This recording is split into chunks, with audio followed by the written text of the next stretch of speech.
Yo, yo, yo, welcome to the stream. I finally got a donut sufficient enough for the hunt. It's only sparkling power 2, but I figured that's still better than nothing. So I'm just gonna run with it here. Literally, we're gonna be running back and forth together here on stream. There's two different paths I can take. I might just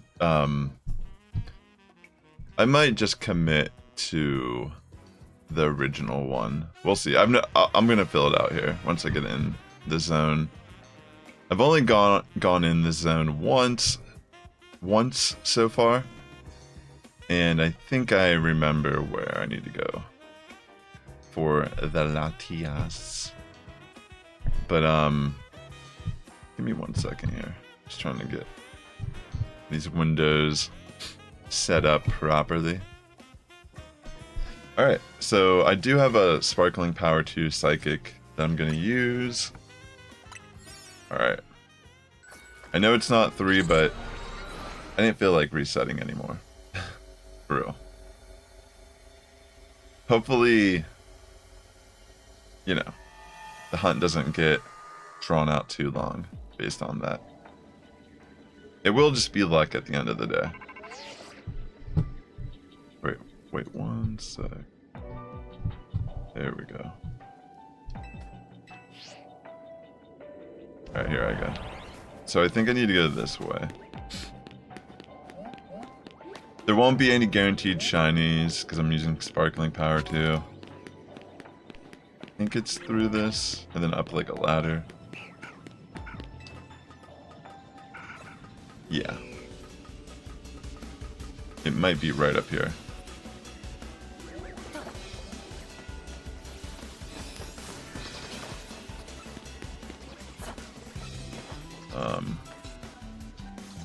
I don't remember where I need to go here. Oh wait, is it up here?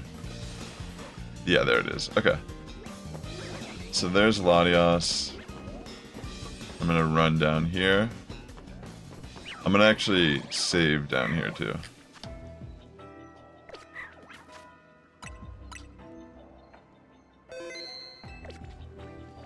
Alright, so I think that's kind of where I need to run to. So this will be number 2. Real quick, let me put it up here. I'm gonna try my best to stay on top of the counters. So I think I just have to run to this first bush.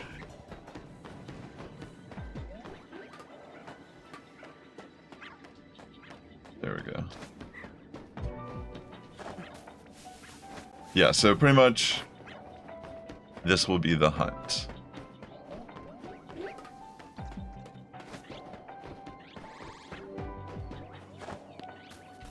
Okay, so this will be number 5. It does despawn, so that's good. Okay. Number 6.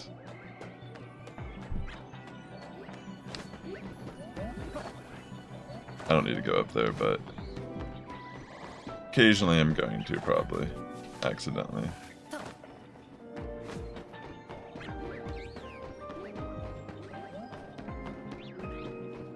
Okay. Yeah, this is gonna be pretty straightforward hunt, I feel like. I don't actually remember what the percentage is for the shiny for Sparkling Power 2. Okay, wait, I need to back up a little bit more.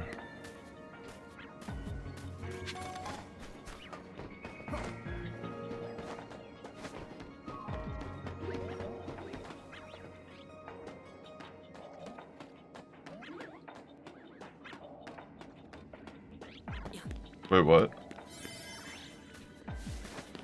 A State of Union address? Wait, what do you mean? Where's this coming from, bro? Good to see you. I was rewatching one of those old Pokemon Unite videos that I posted to my other channel that you were in. It was pretty entertaining.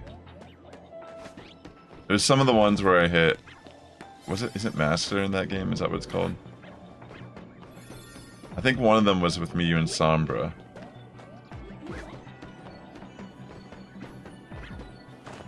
Good times.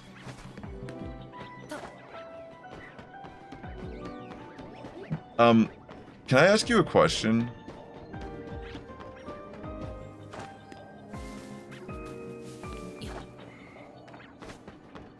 Alright.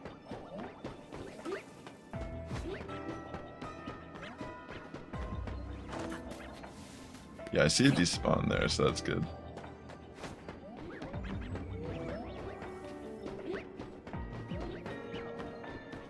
Nothing. Alright, I'm gonna, let me soft reset. I almost like lost track of time there. I was getting so caught up in the figuring it out, you know, the pathing.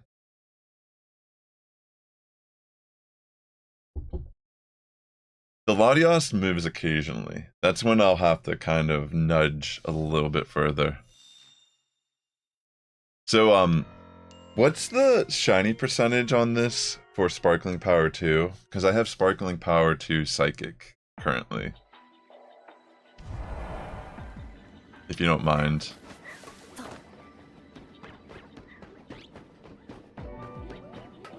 I didn't feel like continuing to reset for Sparkling Power 3. I found a couple good donuts in the process of it as well, and I didn't want to... I don't know, when I saw them, I'm like, I need to keep these.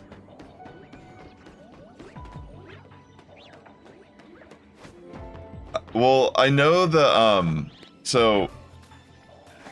I know the Sparkling Power 3 is 1 in 5 something. I can't remember the exact number.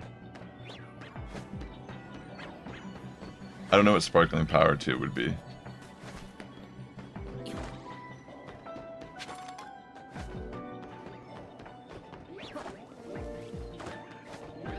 I see. 1 in... That's still pretty good.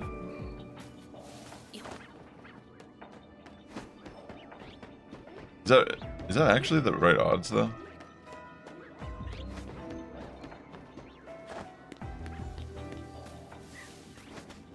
With Shiny Charm?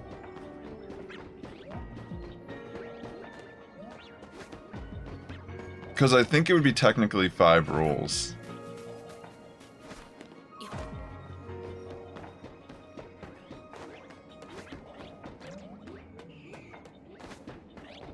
I mean, to be fair, these are like super fast checks. And at the end of the day, it's still going to just be probability. I have a few hours I can spare right now.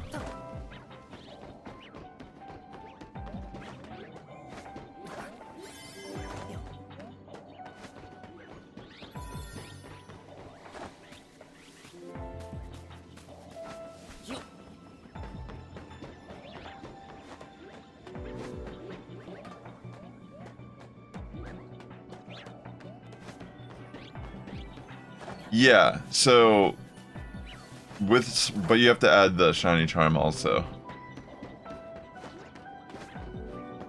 Oops. Because I'm gonna do like maybe like one more check and then I'll reset it. Alright, let me reset it.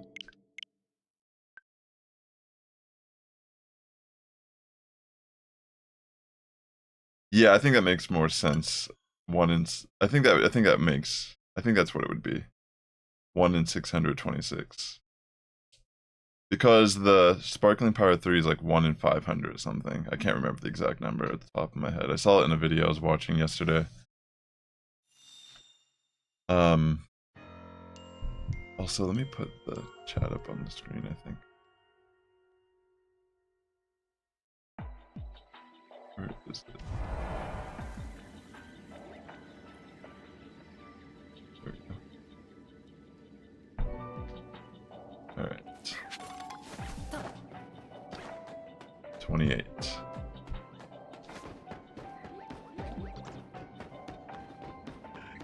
I mean, I have, I bet you there's a good chance I'll get it. I feel like these have not been too bad for me.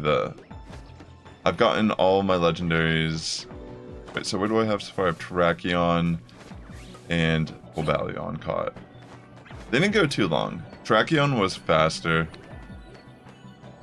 Cobalion kind of dragged on, but I still feel like I got it when I forget the exact number. I think I was over odds.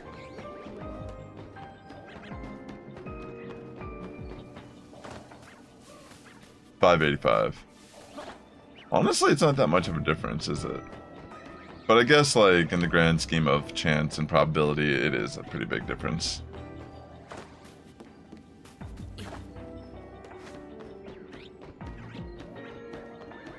It's okay. The checks, like I said, I mean, I'm already at 34 checks here, if I'm accurately keeping track.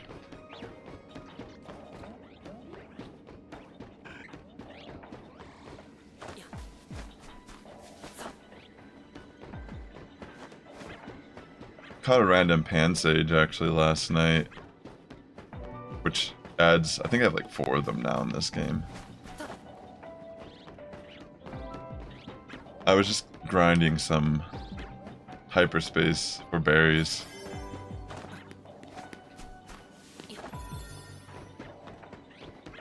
I'll do a couple more checks before I reset.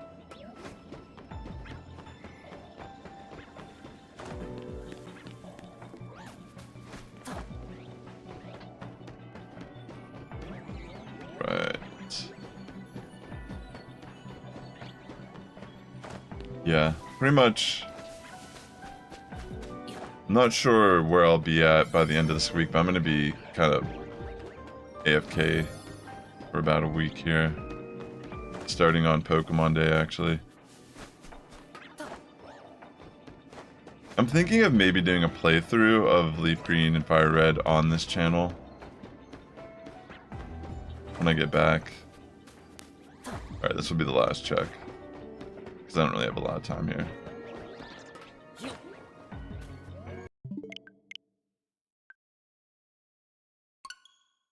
So there's only local play, it seems like, for Fire Leaf and Leaf Green. Fire Red and Leaf Green. I don't know why they couldn't at least update that. That would have been so cool.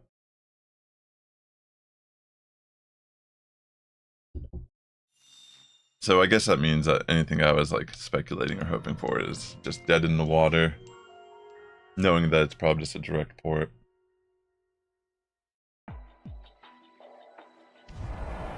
State of the channel update? Wait, what do you mean?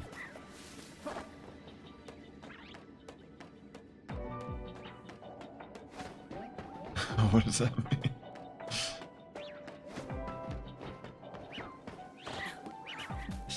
Yeah. Are they gonna re-add the home compatibility, do you think? Or is it just novelty?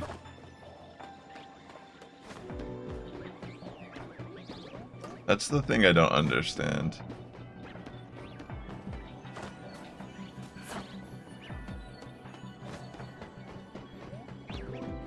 Latias is a pretty sick shiny though. So this one I am pretty hyped about getting. I'm trying to think if I have one. I might have one in Go. I know I have one in Home, but I think I got it from someone else and I don't know if it's legit or not. I don't know if I've ever caught one myself. I feel like I may have caught one in Go. Because that was around the time when I was like trying to get every shiny when they came out. When that first came out in rotation.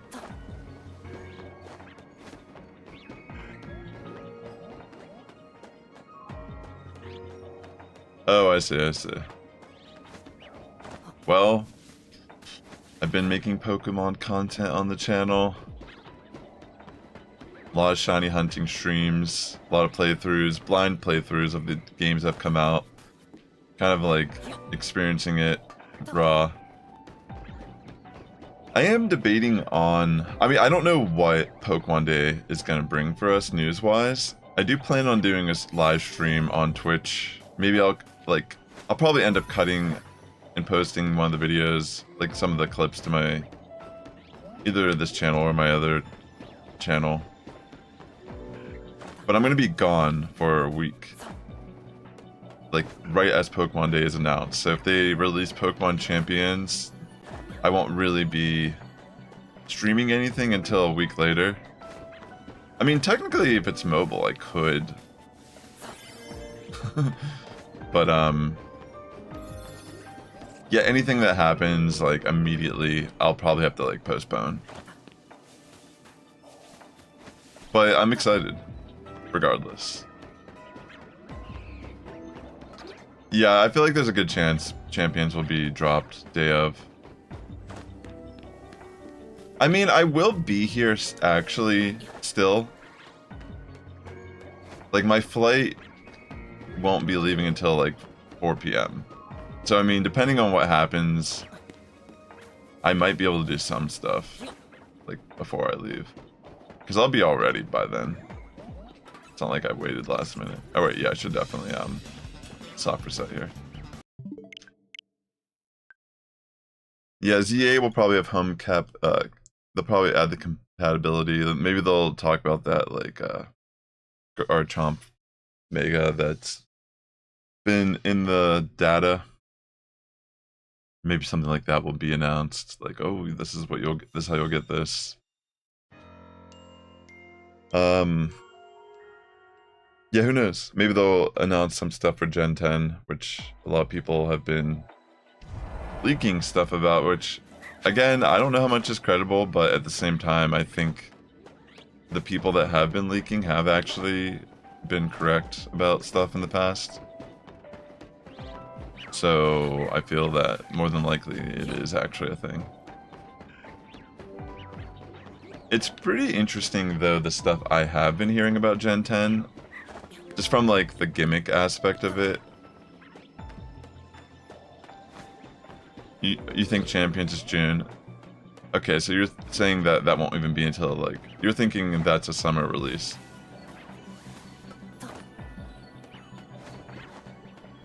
Probably not this year. Interesting. Yeah, I do wonder. I've seen the, I haven't been watching every single countdown, but on day 4, like 4 days till, which I think was yesterday, the number looked like black and white. Like the way they colored the number. So I actually wonder if they're gonna be making black and white remakes or ports or something. I don't know.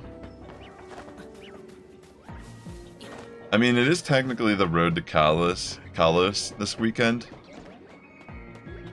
Maybe that conveniently lined up for this announcement. You know? Like, I can almost see it, like it almost just seems so obvious now, like, you know? But I guess we'll see.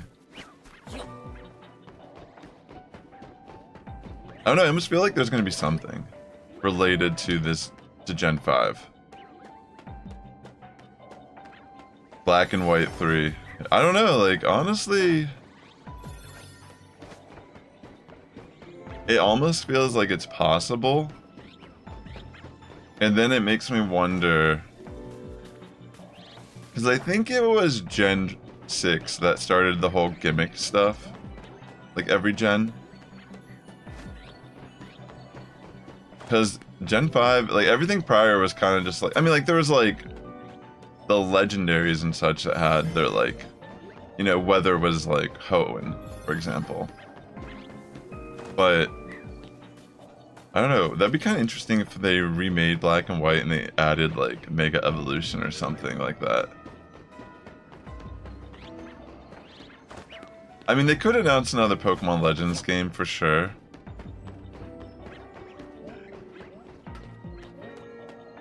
I'm not sure what to expect. I feel like Black and White were the, like, games that typically were not, like, well received. I don't know, like, a lot of people try to say, like, the story is more mature or something like that, like... I don't know if it's really that necessarily, but, I actually enjoyed playing through Black and White.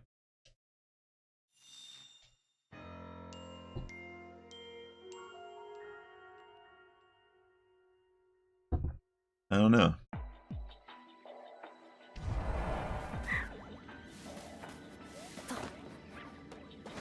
Do you have any predictions for Pokemon Day?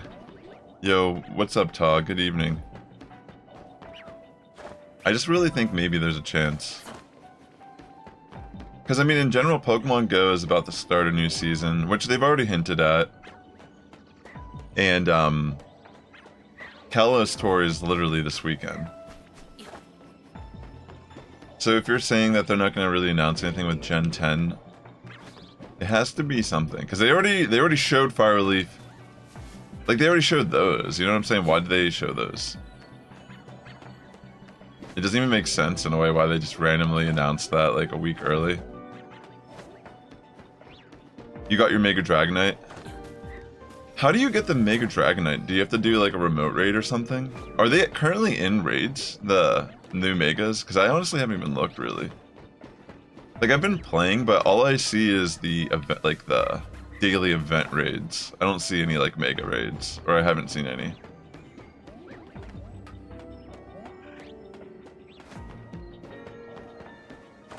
Did you go to the event? Like, did you have to participate in the previous weekend to get the resources?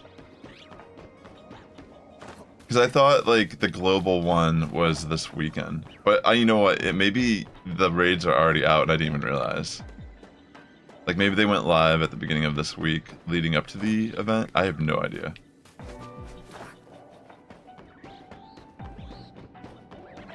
Because I'm actually on the East Coast, ironically, during... Like, I could have done the LA one, but... And then, funny enough, I'll actually be back in LA for the global one. I'm going to be so busy, though. I actually did buy the ticket, because I do want Shiny Diancie. But I'm going to be pretty busy. I don't know if I'll actually get it this weekend.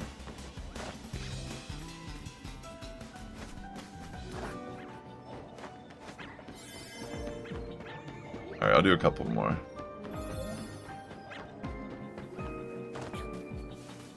I was getting attacked there for a second. Wait, so you can just Mega Evolve them now? Wait, so you're saying I could just Mega Evolve my Pokemon without having the energy? But that's what I'm trying to say, is how did you get these stones? Don't you have to do the raids to get the stones? That's pretty much what I'm asking. Like, I know I already have like a Hundo Dragonite ready for that. So I asked, like, I'm pretty much asking, how did you get the Mega Energy to even Mega Evolve it the initial time? Because you had to be at the event, I thought, to do the raid.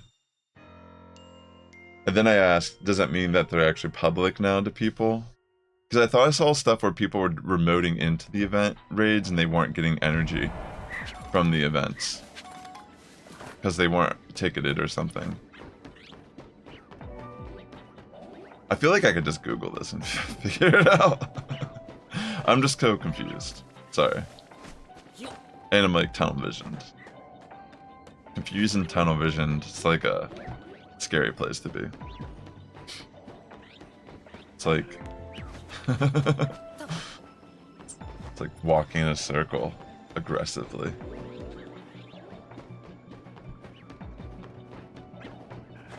I'm about to like open up my Pokemon Go and be like, am I just able to randomly... Did they like give me the Mega Stones? I didn't even realize, or whatever. Mega Energy. Because pretty much every time they release a new Mega, you have to like raid for the energy.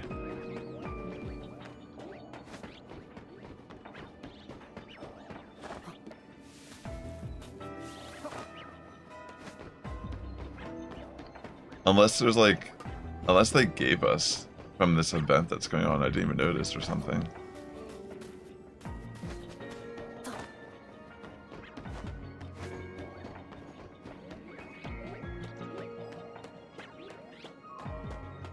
I don't know if I'm like even keeping track of this right.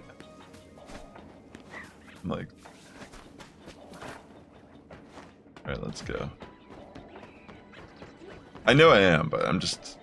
Sometimes I'm getting lost in thought here. Just pondering.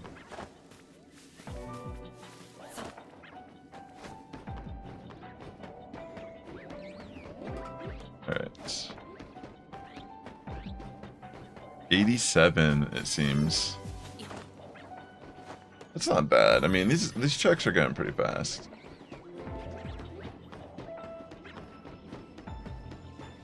Still pretty much under odds by a good bit.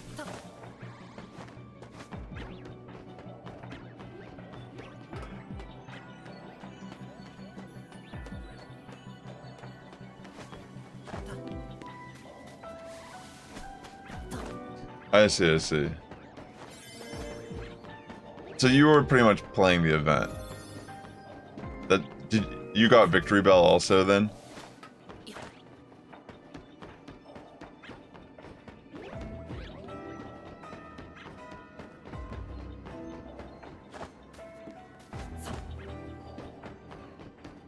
I am pretty excited. I mean, granted that, you know, it sucks that they're adding another premium resource in the game. Like, I find that to be... kind of sucks. But... I don't know. I'm pretty casual these days.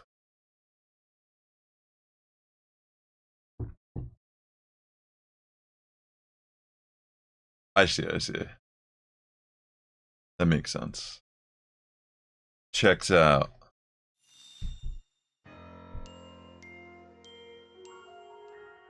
Yeah, I mean, these checks actually aren't too bad.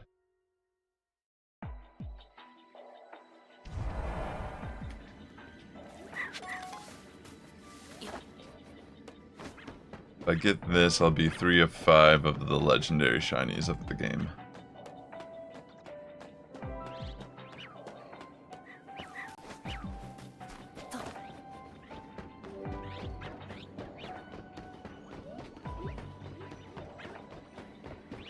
And, like I was saying, this one's one of my more preferred.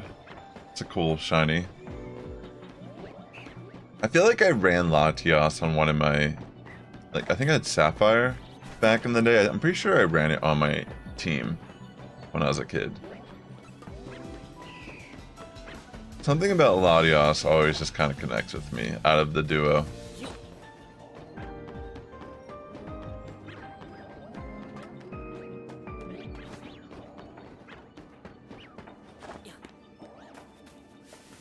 Let's see.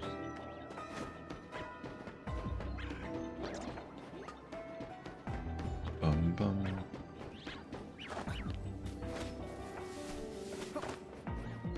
Da, na, na, na, na.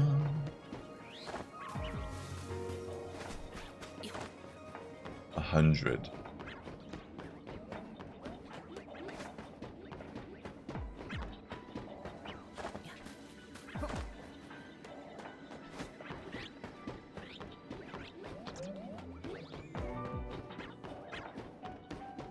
Not too bad. Oops. I think I'll go back a little bit further.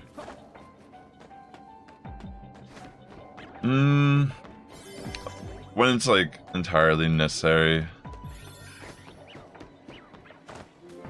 Probably.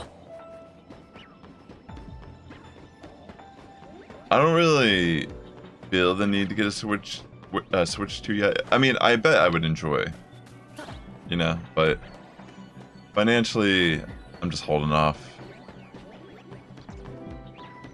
in hopes of maybe getting a better deal down the line. Who knows?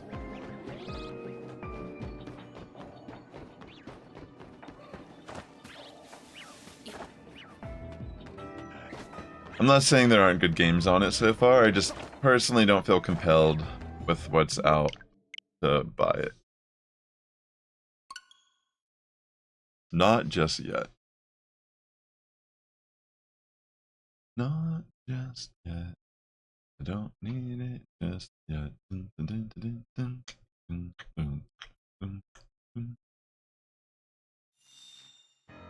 Alright, back to it. Thanks for hanging out with me a little bit. On my shiny one. On the shiny one. 106. I'm running back and forth again. Looking for my Latias friend. Back again. Back again. I'm looking back again for my Latias friend. I almost jumped off the edge. And then I ran away.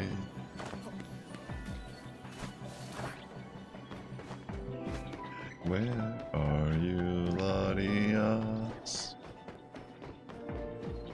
Did you watch Latias last week? Latias, where did you go? I finally caught up to the current episodes of One Piece. It's so trippy that I'm like actually caught up.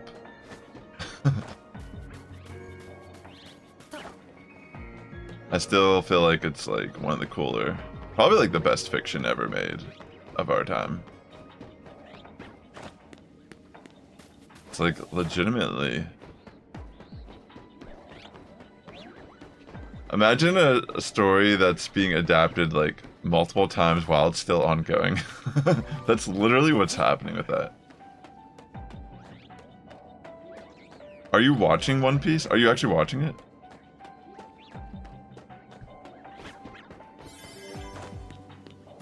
Dude, don't even get me excited.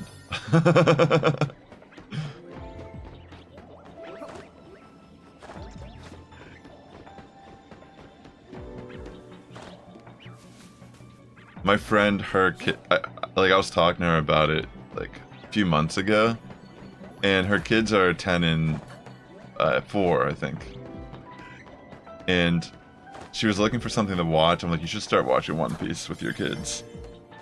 And her son, yeah, there's definitely a lot. Dude, that's actually sick that you started watching it. Yeah, but her son and her daughter actually love it now. And it's funny because she was telling me actually like last night how one of her teachers for her daughter, like her pre-K, was asking her what she wanted to be when she grows up. And she said, I want to be a reindeer doctor. And that's so funny. Like, I guess she just likes Chopper a lot. And I'm like, dude, that's so funny. She literally said she wants to be a reindeer. Like a reindeer doctor. Not just like a doctor, but...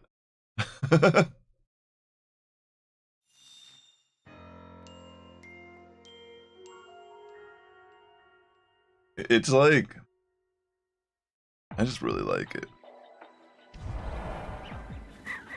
I'm like kind of blown away where they took it. Like, I saw some people saying they don't really like the current... I'm not gonna, like, spoil anything. I've only seen one video, honestly, saying this. But, like, the main character, Luffy, he's just... There's, like, a really interesting twist. Like, there's multiple twists on all the... like, a lot of things in the show. But it's so bizarre after watching... like, watching a show that's been running for 25 years... and then catching up to it, and it's still going, and it's that good, because I legitimately feel like it's too short. Like, that's actually what I feel like now, because it's that fucking good that I just want more content. Like, I'm so blown away that a story could actually have this many red herrings and like turns and twists and deepen the lore and understanding the world building is like some of the best I've ever seen in a fiction story ever. And like the characters are all like really well crafted. There's not like any plot armor at all. Like it's super ridiculous and like over the top and campy at times. Like it's a cartoon. But like it's almost like super meta about it at times. Like it's almost like self-referential that it is it's a comic or a cartoon. And it's so fucking cool. It's almost like a modern day like Don Quixote like type of story where you're like reading like satire or like something that's like breaking the fourth wall in a way, to a degree. But it's also like very relevant to like modern day like society, and it's almost like this really like conspiratorial story of like the world. But yeah, it's actually like insane. Like I don't want to spoil anything, but like it's seriously like at surface level you look at, you're like, this is a show about pirates, but it's not even as simple as like, oh, like the world government is corrupt. Like, yeah, it's like that's definitely a central theme in One Piece. But it's like, I think it's actually even more interesting than, I think it's like, even like people when they interpret it as a political show, they like kind of just like take it into account of like their political beliefs and they apply what they think Luffy would do. But I look at it like, it's like actually more like a representation of like the complexities of the world. It's like very fascinating. I find it to be like one of the coolest like forms of like, I don't know, I just think it's like super cool. Yo, what's up before dawn? Welcome to stream. Like I love that like the main character Luffy, because I'm not like, I've watched Dragon Ball Z like growing up, you know? Like that was like part of my generation. Like we watched Dragon Ball Z. And like that's like a common trope in this type of like shonen things, like the main character's goofy, he's like super strong, he always saves the day type thing, he does it for his friends. But Luffy's actually like so much different because he's not even really like a nice guy actually. Because he says a lot of times like he doesn't want to just save the day and do hero stuff, because at that point then once he like commits that, he's like, then I'm obligated to save the day. And he's like, I don't want to just save the day, I just want to do what I want to do. Like that's like his whole thing. And it's like fascinating that like even within his like crew, he's not like just saving them all the time. Like he knows that they can like handle themselves and they like prove their worth, and like there's a lot of like interesting like character development throughout it all. And like even like so many times throughout the story, like Luffy's not like it's like you can look at it like, oh, he's punching bad guys or whatever, but he's actually like, he doesn't just like punch Marines to punch Marines, you know, like his freaking uncle is a Marine. You know what I mean? Like, I don't know, it's like very fascinating. Like, it's kind of very deep. Like how like, you know, even like within like, there's like good people who are in the Marines and like they're trying to fight and within the system to do good, but like, can they actually change anything from their perspective realistically with so much corruption? I don't know, it's just really good. Very interesting, you know? And like at the end of the day, like the Straw Hats are still pirates, you know? They're not just like good guys. They're not supposed to be depicted as like they are good. They're literally all like kind of like bound under like a similar goal to serve their captain, but they all have like individualistic goals, you know? Like Sanji wants to like be the ultimate cook or whatever, like, you know, he wants to go somewhere and get all the different type of fish, like the true blue or all blue or whatever, I can't remember what it's called off the top of my head. But Zoro wants to be the greatest swordsman of all time in the world. Like, Luffy wants to be king of the pirates. But, like, even, like, the idea of king of the pirates, like, for a lot of the other pirates, it's, like, about territorial gain and control and rule. And Luffy just wants to be king of the pirates purely based on the fact that that is, like, the ultimate, like, sign of freedom, you know? Like, his whole thing is that he wants to be free of, like, it's not even like necessarily like free of tyranny. He's like, I just want to like do what I want to do. Like he's not trying to be a good guy, because once you commit to being good and like these like commit to these like, I'm a moralistic person, like my virtues are this elevated, you know, you see it all the time where people are performative, you know, like everyone feels like they have to like say the thing, say the line, because once you do it, you're like, it makes you feel good, but you're not actually doing crap. You know what I'm trying to say? It's like, it's very interesting.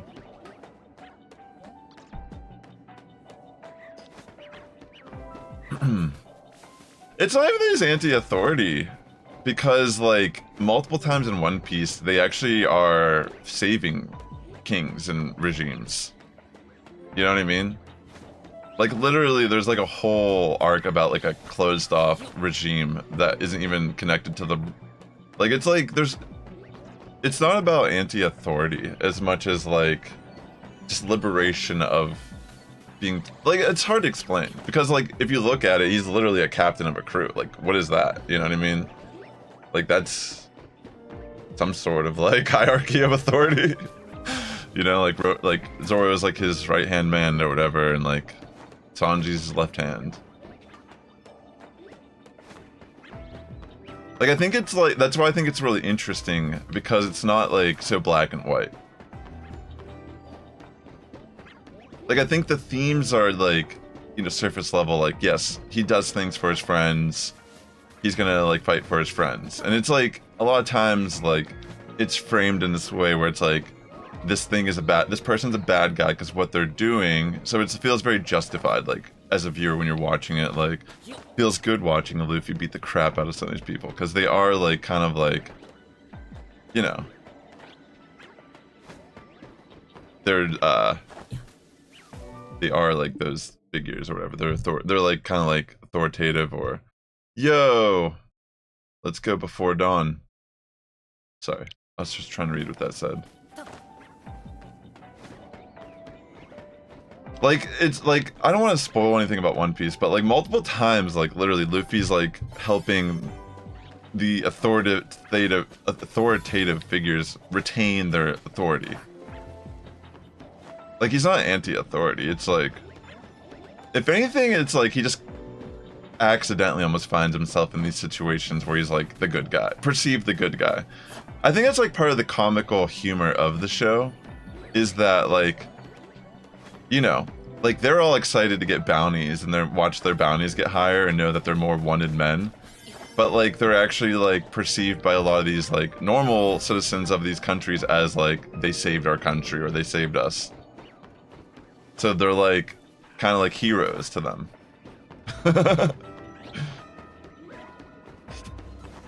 It's not about being pro-police, but like he's not like, I mean like literally he's not against the Marines.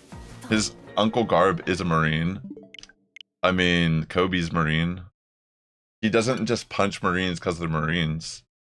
You know what I'm saying? Like, he has a very nuanced take on how he approaches how he fights people. Like, if they're in his way, for sure, like, yeah. Like, he's not gonna feel bad for, like, breaking and busting down a Marine ship. It's just part of the protocol as a pirate. But he's not like going out of his way to like stop the Marines from doing what the Marines do. Because even within like that's what I'm trying to say is like even within Marines in One Piece, there's like the obvious corrupt, like authoritative, like, you know, insane, like, you know, corruption. But then there's also the people that are in the Marines who think they're actually on the good side and they actually enlist because they are trying to serve their, like, the normal people, you know? So it's like that both exists within the world of One Piece. And same with like the pirates, you know, like there's like the pirates who are clearly just like pirates, you know, they just pillage, take whatever they want, that's what they do. But then there's like the Straw Hats, which kind of hit this like moral gray area. And that's what I'm trying to say about Luffy as a character, because like everyone always portrays him as like, I fight evil, but he actually doesn't. He just kind of does what is needed for him to do for his crew to progress on their goal to find the One Piece and be king of the pirates. So he's not like pro-police or he's not anti-police. He's just, are you in my way? You know, like, he's not going out of his way to save nations. He's, like, if you fed him food, you become his friend. And then, consequently, if you're his friend, he'll, like, fight for you. Like, he'll do anything for his friends, you know? If you're, like, picking on his friends, he will fight you. And, literally, like, that's his motivators, like, friends and food. But like the idea of Luffy as a character, I think, is actually what's really interesting, you know, and it can actually like instill a lot of good values as a viewer as you're watching it, because like he's supposed to be like a liberator, you know, like that's, I don't want to spoil much of the story. I'm trying to like say a lot of stuff being more nuanced, you know, but like I think it's just very interesting. Like I think it's actually like, I think about like the stories a lot actually that Oda is telling and how they really do connect to the world we live in. Like even how stories of the past were taught to us. You know what I mean? Like how much is actually like truth and how much of it is actually just skewed to create a narrative to instill some sense of like control to a degree. And that's kind of like the themes of One Piece, I feel like, are just like, you know, there's like the world we live in that you have to kind of be a part of and to some degree acknowledge. You got to like abide by some sort of like nuanced law or whatever. And then there's like the idea that maybe everything that we actually live in is actually just a complete lie. And completely, you know, like maybe you're just like programmed to some degree. Like, I don't know, it's very fascinating. Like, I feel like it's so interesting.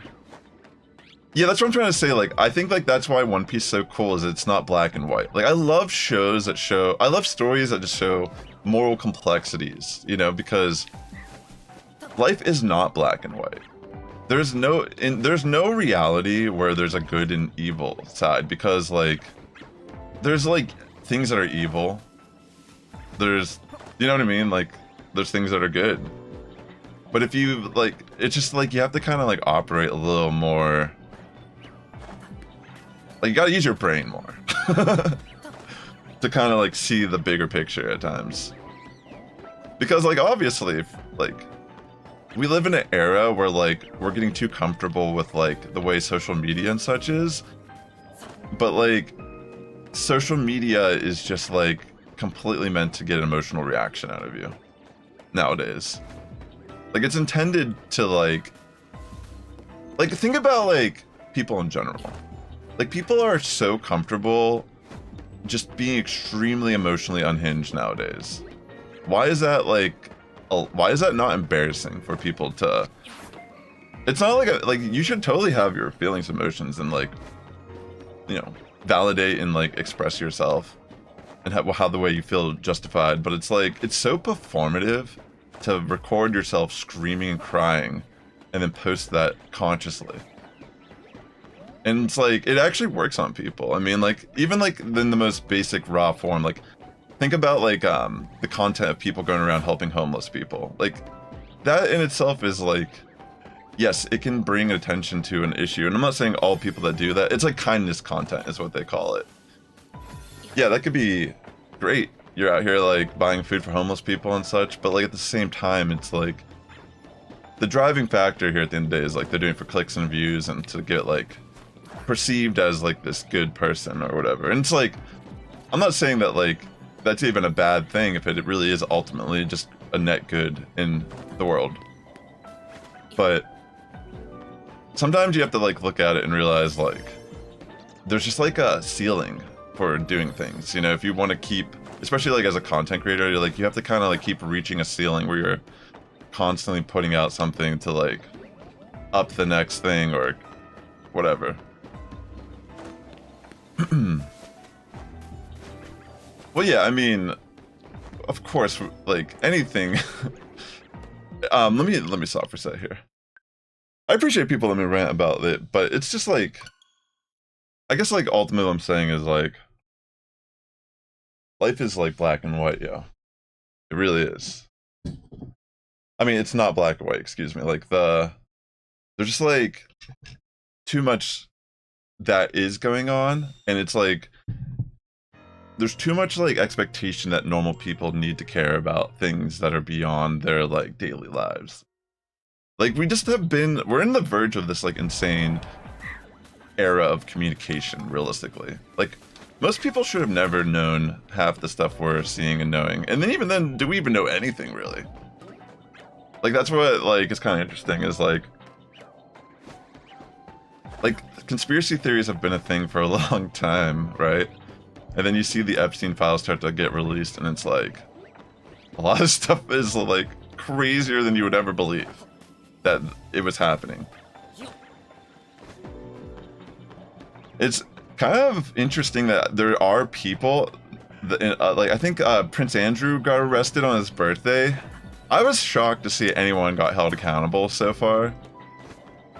But hopefully this is like a snowball effect, because it's kind of interesting. Other countries seem to be taking it a little bit more seriously.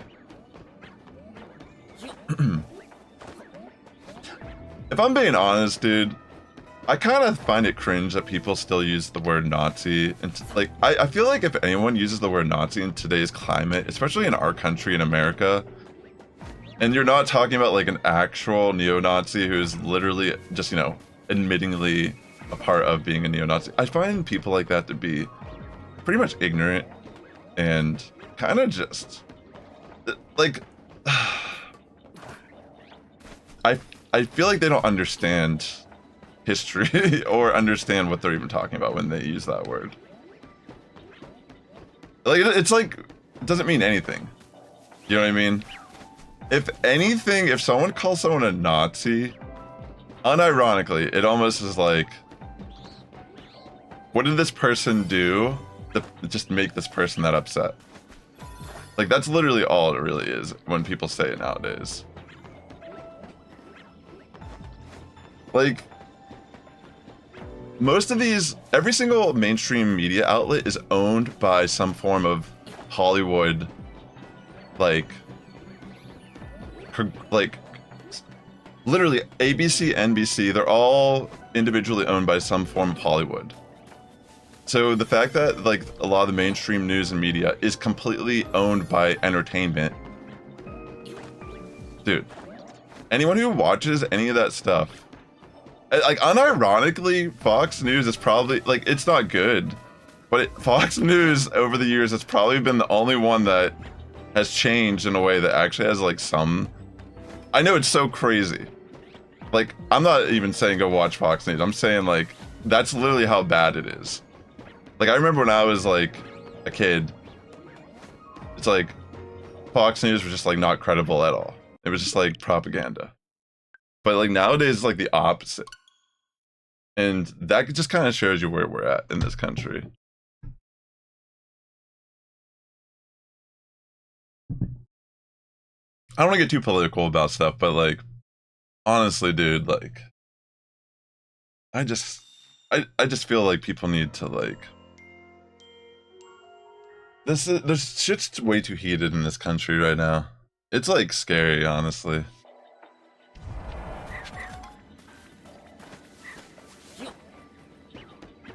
It's just like, people don't really look at the cause and effect of how events occur.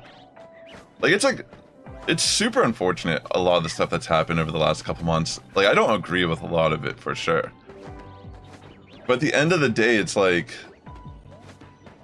if these people, like, just understood basic anything and didn't just puppet the same stuff they hear all the time being told to them, they were, like, not emotionally manipulated by their leaders. Like, it's like, it just plays into the whole, like, it just plays into it all.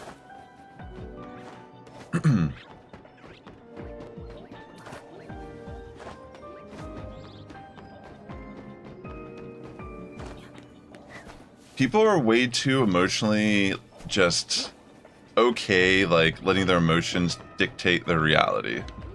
And that's just, like, a bad indication of, like, a society, in my opinion.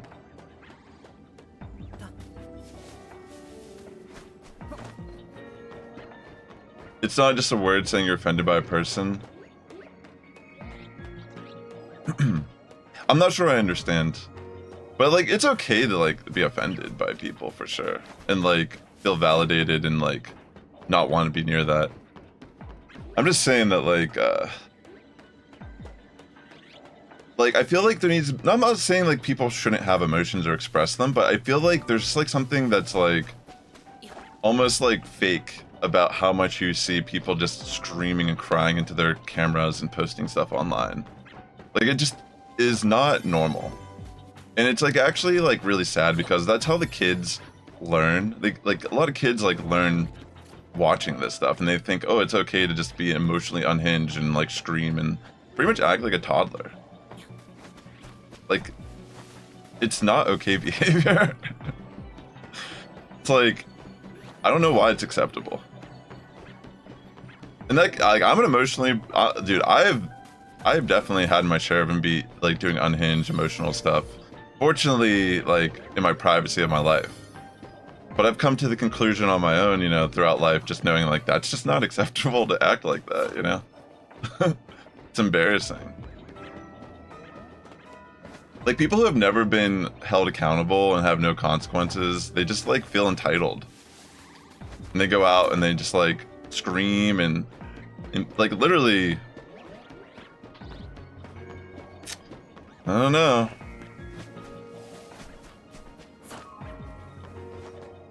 Yo, what's up, Art Brush? Welcome to the stream. I guess, like, as a father, like, I think about this. Like, I don't want my daughter growing up and being, like, I want her to be, like, just emotionally intelligent about things. That's, like, ultimately what I'm trying to say. Like, minus everything, it's, like, I just want her to be self-aware. Like, as a father, like, I can't care about what other people do. But, like, I can only care about what she does and, like, what she's kind of experiencing. And, like, that's ultimately, like, why I feel so passionate about it, is because I just feel like I don't want her to grow up and, like, just be, like, angry. Like, be angry for sure. Find ways to let your anger out. But, like, screaming about it and just constantly talking about it all the time, no, that's not gonna help anyone.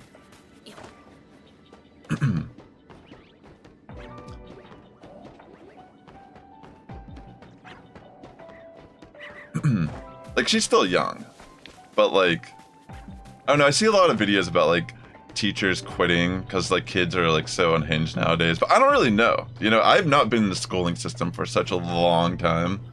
I have no idea what's going on.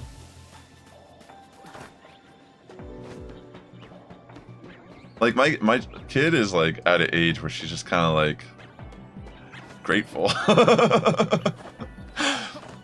I know it won't last forever, but it's nice now.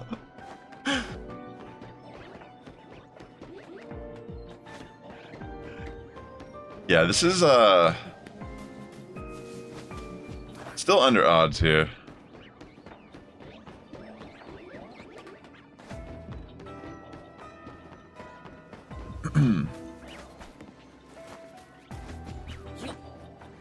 I am very interested though to see like what happens kind of just moving forward, because that Prince Charles guy got arrested because of his association with the Epstein files, which I feel like it's pretty damning for that guy for sure. It's like pretty clear based on his existence in it. Dude, if that dude goes to jail, do you think they'll, I don't know, like, that dude's gonna get like murdered in jail? Like, people like that do not survive prison. Prince Andrew, yeah. Or do you think they'll put him somewhere safe? Because, like, I mean, honestly, I feel no, like, people like that, like, they get what's coming to them for sure. Those are some of the worst of our society. I'm just really fascinated how maybe there's a chance some people will actually get held accountable. I don't really know. It seems like in the US, like, I don't know, like, it doesn't seem like much is really happening so far, but at least some other countries are taking it serious, because it really is a big issue. Like, stuff like that definitely still exists today. I mean, look at the stuff even in Mexico right now, like with the cartels, like that shit's crazy. But like, that's kind of like the product of like a society that's kind of like corrupt like that too. Like, it's insane, like the the whole like chain of events going on down there. One of my coworkers actually lives down there. I've been meaning to ask him about it, but dude, it's pretty nuts. I cannot believe that stuff's actually happening, if I'm being honest.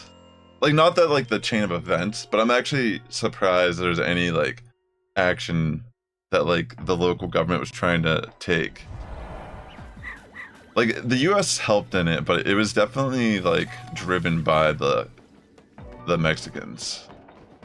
But like the aftermath is just like straight up chaos. I would be so scared to be a tourist down there right now.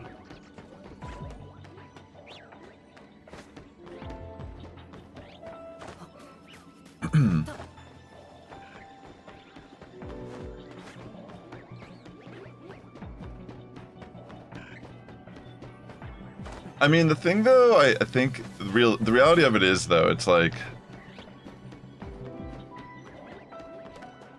if it really came down to it and the US had to send military down there to help, the cartel are definitely not gonna be able to win a fight like that. Like, the reality is they can't do this for more than a couple days, or there's no way they have the type of resources to be like some militant like group fighting against the government. It's gonna be insane, the turnover. I mean, there's gonna be a lot of like unfortunate casualties.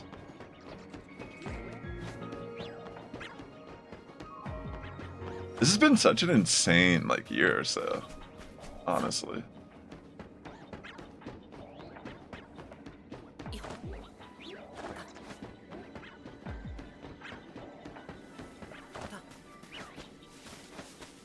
I can't even believe it's already almost March.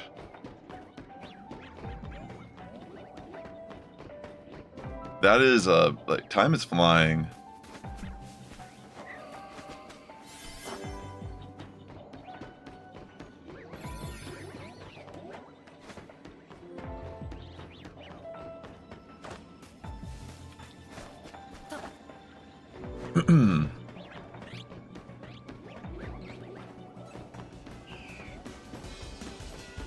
Just trying my best here.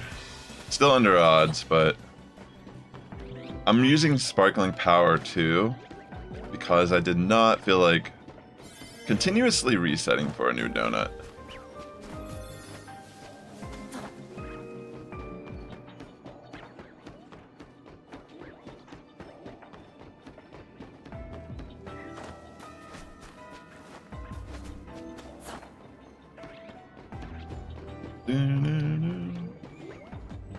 It's so funny because my Facebook recently reactivated because I was trying to change my password because there was some sort of like Instagram meta leak a couple months ago, and I saw that on my Instagram. My Facebook has been deactivated. I'm like, oh wait, I can change my password from here, and it wouldn't let me change it. But I guess whenever I tried to initially open up my open it up and I sent an email, it reactivated my account.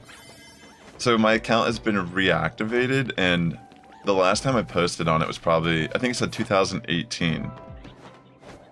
I'm like, wow, that was so long ago. Like, legitimately. Such a long time ago. Like, a completely different lifetime ago. Like, had a different girlfriend, like, different relationship. Just like different stuff overall. Like, I was like still talking about like Bernie Sanders. I remember those days when I had hope in politics.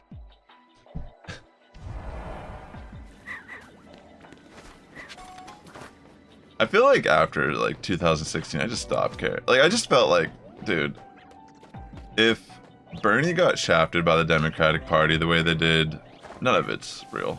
That's what I thought. It's all like it's like all just corrupted. It had to have been. And like the thing is, like, Bernie was really cool back then.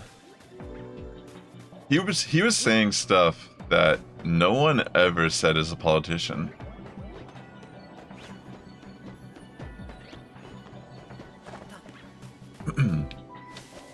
I miss those.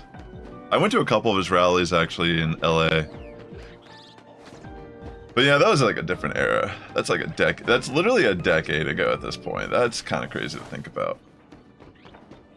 It's kind of fascinating how things just change over even a decade within the same culture.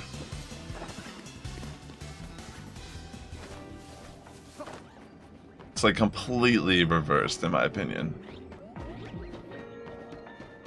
Like, my generation grew up with 9/11 and like the Iraq War and stuff, so a lot of people just hated George Bush, and it was like super cool to just like hate George Bush. Like, rightfully so, you know. Dick Cheney, absolutely like a war criminal. Some of the craziest stuff too, that like Dick Cheney shot someone with I think a shotgun, and somehow got that dude to apologize for stepping in the way. Man, American politics are just like, how could you can't even like write it as like a story. It's like the actual reality of it is way more compelling than an actual fictional story.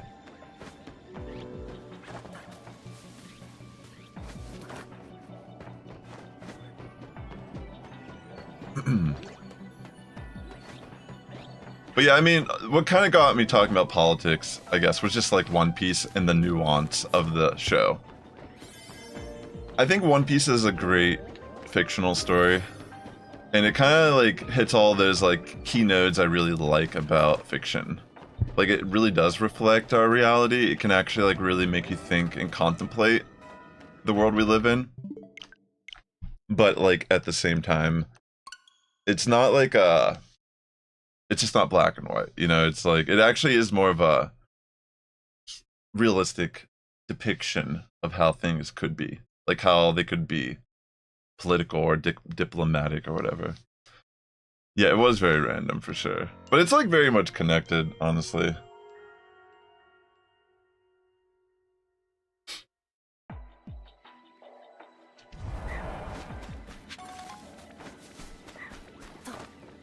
All right.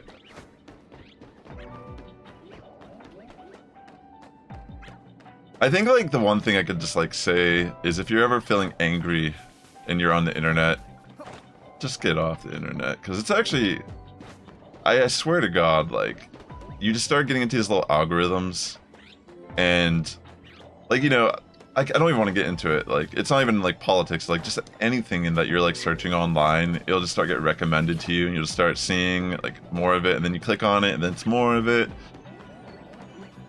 It just gives you like a overwhelming amount of information at times that's like not even vetted.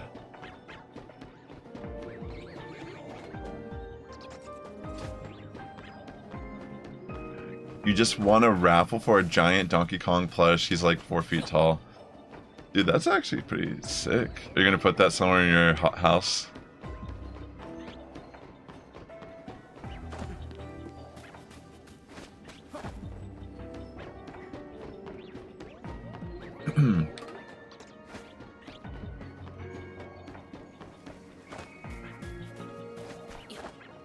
Let's see.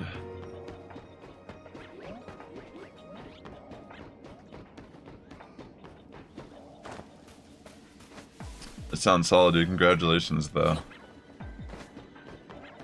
What version of DK is it based on? Like the OG one, or is it the remodel from the movie and the new game?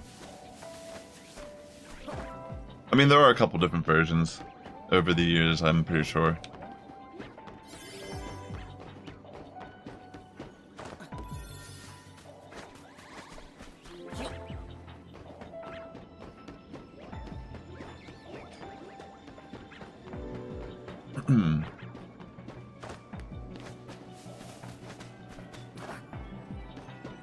That's cool.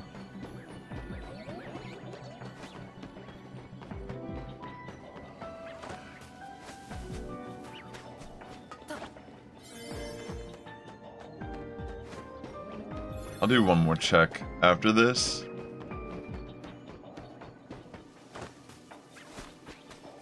Dude, for real though, like, I know like One Piece is what got me into that whole political discussion, but One Piece, legitimately, some of the best, like, I don't know. Like, some people, like, there's this one character named Sanji, and he's kind of like this trope. Like, he goes, like, crazy over women. I've read that, I've never read the manga, I've only watched the anime interpretation of the story, and I've heard that Toei actually ends up making him way more perverted than he's supposed to be. And a lot of people like have a problem with him because of that alone, which I can understand, you know, maybe it is problematic. But I just feel like he's such an interesting character aside that, like, I actually think it's like kind of cool that he can't ever lay a hand on a woman, you know? Something that like every man should strive for, but you know, isn't always the reality. But like even just as a cook, like the lore of his like character, like his passion for food, I think that is actually one of the more, like, I like that. And then like, I don't want to spoil anything about him, but his backstory that gets more fleshed out is actually really good.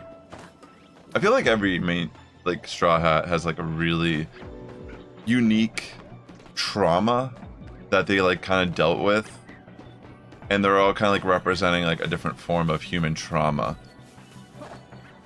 I think Oda is just like a genius as a story writer. Because like everything is so fantastical and wild and bizarre and like over the top. But then it just like mirrors reality in so many ways where I think that's why it feels so real. And like I just recommend it. Anyone who's like looking for it, like it may seem like a lot, you know, it's a really long series and it's not even over. I just cannot get it out of my head how much I think about it.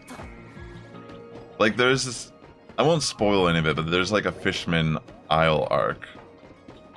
Not the first one, there's a second one. Like I always think about it a lot, like what the themes of it were and like what it was trying to say about like how do we teach history of the past to our kids without, you know, teaching them the history of what has happened without like dooming them to live through the same anger and like hatred. And it's so interesting and fascinating, you know, such a good like nuanced take on like racism and such. Honestly, like that's pretty much what that whole arc is about. It's so like it's just really compelling story-wise. Like I really haven't gone super obsessive over something like that in a long time. The most recent, like I don't like watch every movie or show that get put out. Like honestly, I hate to sound this way, but if anything's ever like really popular, I just tend to like think it's like probably just not that good. But yeah, One Piece kind of just like blew my mind. And I'm like, whoa, now I understand why it's so popular. Definitely became a hyperfixation. I will admit that like I am a little bummed I'm caught up because it's that fun and it like took up a big portion of like my day, just kind of grinding it out. Not every day, but you know, I always looked forward to catching up.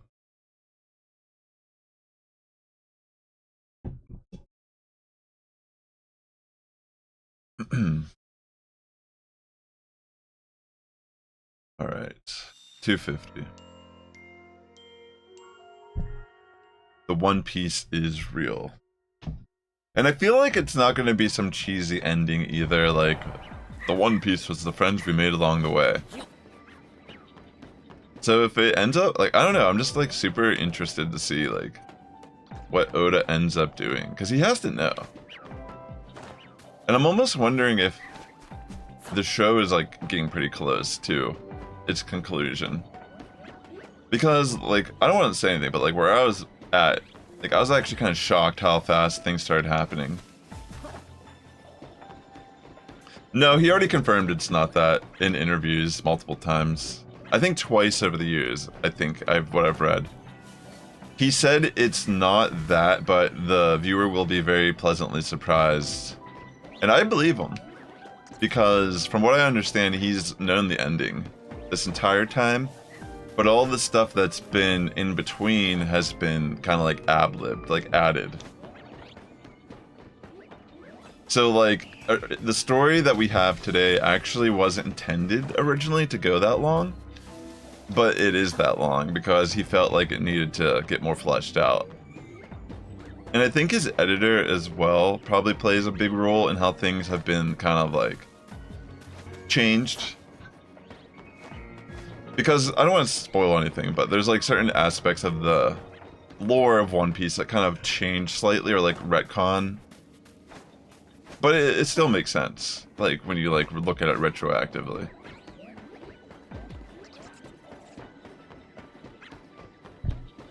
But it's like interesting.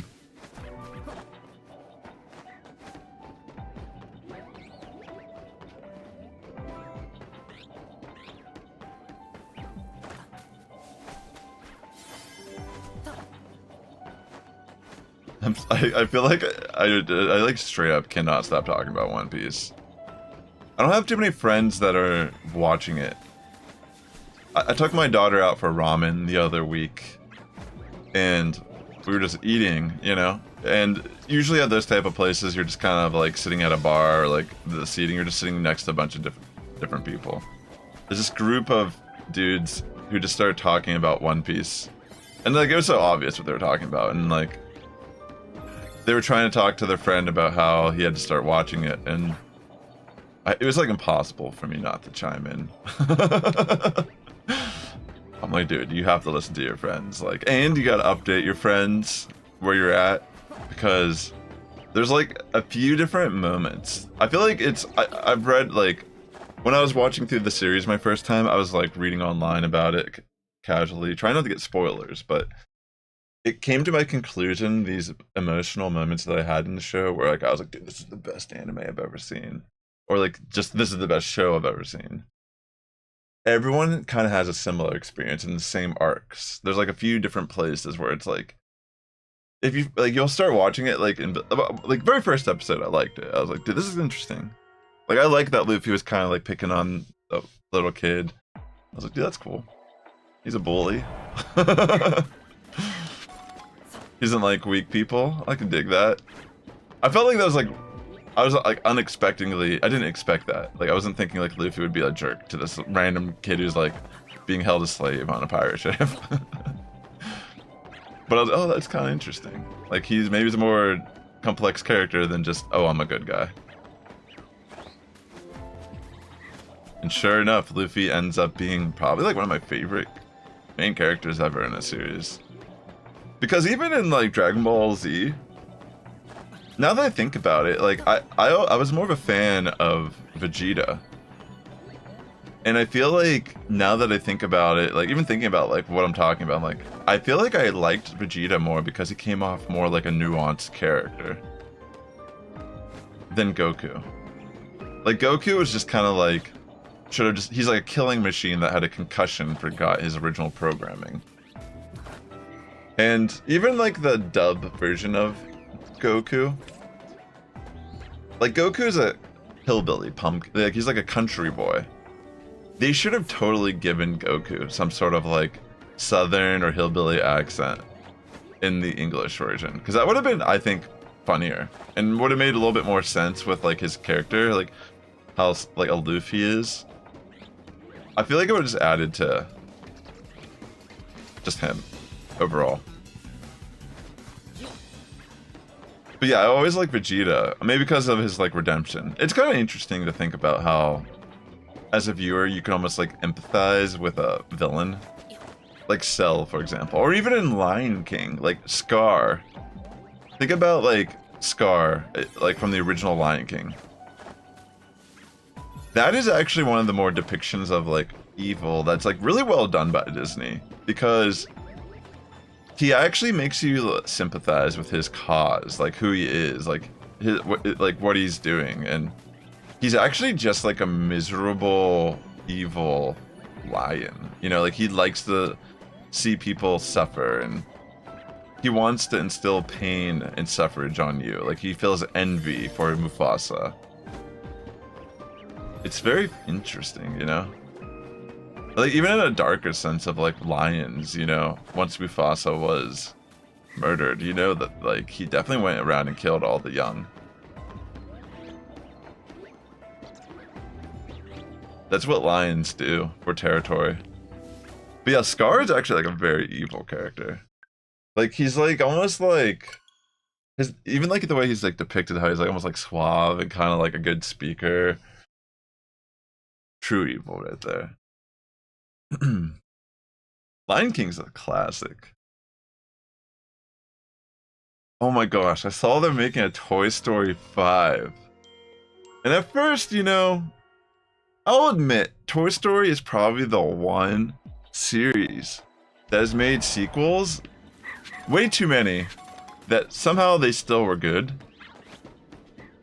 Like, absolutely, I think every Toy Story has been, like, good. Like, at least, like, felt like, okay, it wasn't bad. But when 4 ended, I'm like, how are they gonna top 4? There's no way. But the 5 premise, what I've seen in the trailer, it's about, like, the iPad kids and, like, how the technology is kind of replacing normal toys. And I'm like, okay, Toy Story, touche. That's actually kind of clever. I might have to take my daughter to see this movie. I mean, I probably will, but I don't know. It's like actually kind of like, okay, Toy Story, modernizing the message a little bit here.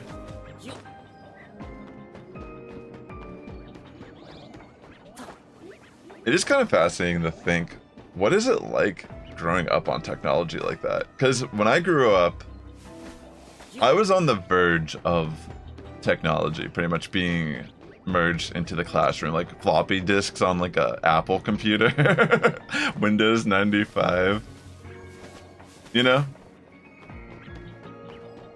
Like, I feel like millennials kind of had that experience where we kind of were growing up with technology as it was being made and introduced into our lives.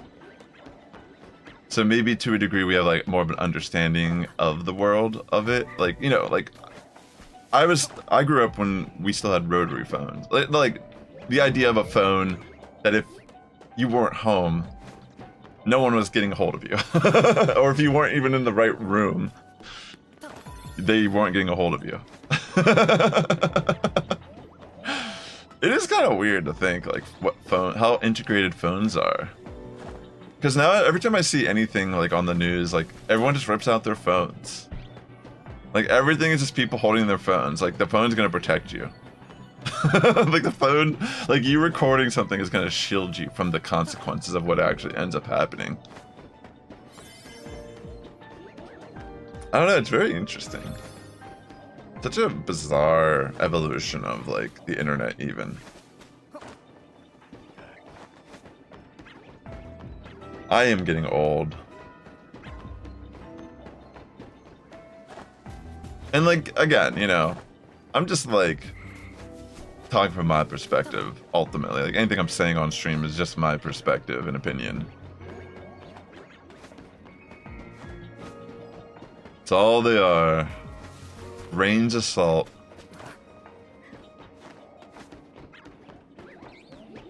What do I truly know? What you've experienced, I don't. Likewise. Alright, let me reset this. I'm getting a little too close to comfort there, just zoning out. Thinking about salt. Grains of salt. Now brought to you by Grains of Sand.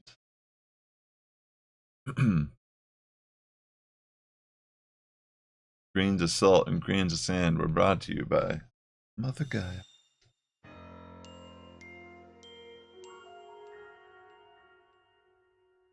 Mother Gaia.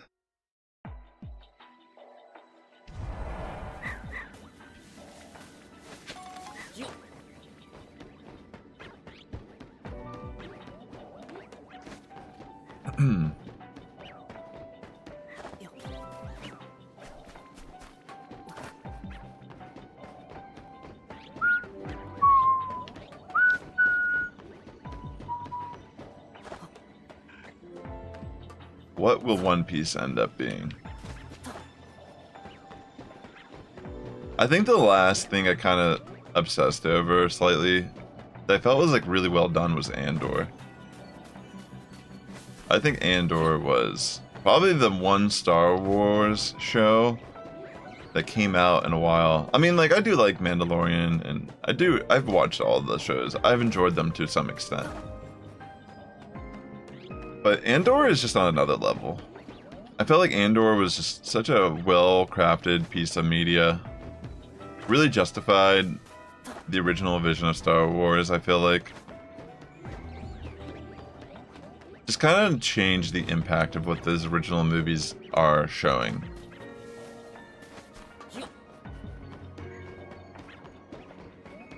And another, like, extremely politically charged show that, like, kind of hits upon the nuance of it all, too. Which I think is really amazing.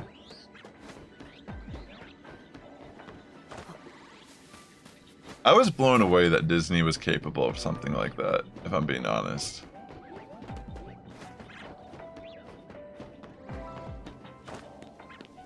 Like, Tony Gilroy really outdid himself with Andor. If anyone is a Star Wars fan who's watching and you haven't gotten a chance to check out Andor Season 1 and 2, you absolutely should. It is so freaking good. It's kind of like a slow burn. The very first season's like, takes a little bit of time for it to really get going, but once it does, oh my gosh, the payoff is just like perfect. Like, if I remember correctly, it's been a while, the first season's kind of broken up into like 3 sections, like mini arcs.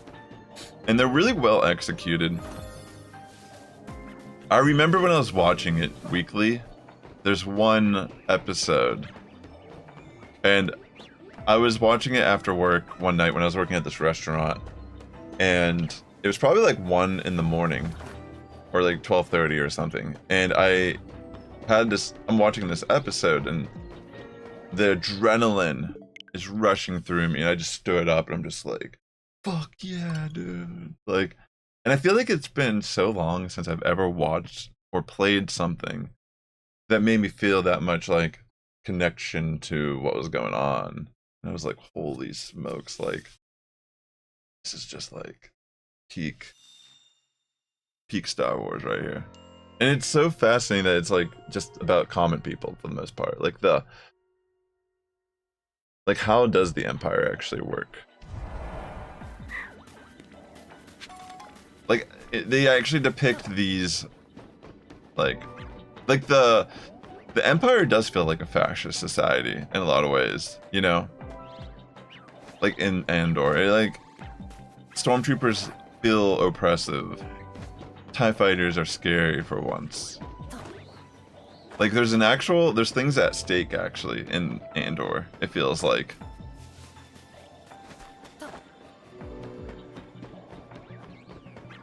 And again, like, even though it's like, it can make you feel like that tyrannical, like, side of the Empire, it's like you can kind of see that, like, even within the Empire, there's like the people that are just there to do their job. And it's almost like you're seeing this, like, duality of it. Like, it's very interesting. It, like, not only, like, shows the Empire scarier than it's ever done in Star Wars, it's actually humanized the Empire more than it's ever done. And then maybe that's, like, a part of making a good villain, in a way. Is, like, maybe the best villains are ones you can actually sympathize with their cause to some degree. You know, you're like, oh, I can understand. Like, I can still see how you're morally wrong in the ways you try to obtain your goal.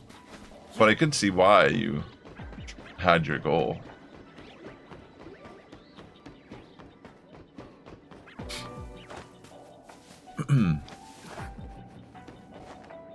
Stories. Are there any new ones under the sun? I mean, even like One Piece, even though I think it's like pretty unique, it's really just a combination of tropes. Like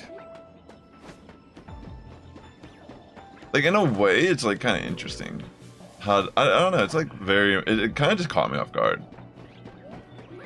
Like where it's at. I wish like I don't like I don't at the I'm just kind of ranting about a topic I'm interested in, of course, but as an animator, like some of the stuff I've seen in the like currently like they're in production for the next season. Like a lot of the animation that has like led up to where I'm at, like that's gonna be, probably stuff that was made in the last couple of years. It's really interesting to me. Like as an animator, like looking at it, like it's just like such a fantastical story. Like very just, it's like meant for this medium. Like I feel like it plays out so well, and like I've never read the manga. My friend, he's read the manga. He said it's depicted great in the manga. But like watching the animation and like how Luffy is as a character. And again, I'm not trying to spoil anything. It's just so cool. I'm a big fan of like where it's come along its way stylistically.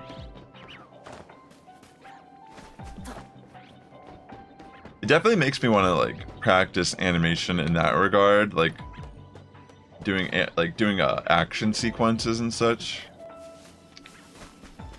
Like I'm currently like working on a film that's pretty far along, but like when I'm done with that, like I just want to just animate one. I almost want to do like a Luffy animation, just kind of like have him go like Gear 5 or something like that, because it is just like some of the coolest little animation. It's like such a fun. I don't want to spoil anything, but like it's almost like a throwback to like a different era of animation in a way.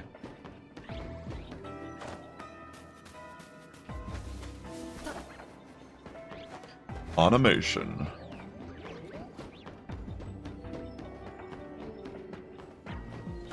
Animation.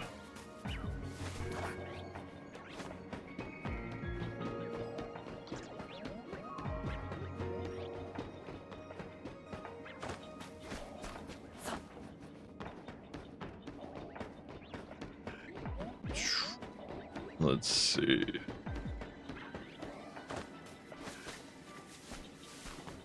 Still under odds, but been about an hour and a half, and I've gotten around 315 checks. I'd say that's not too shabby.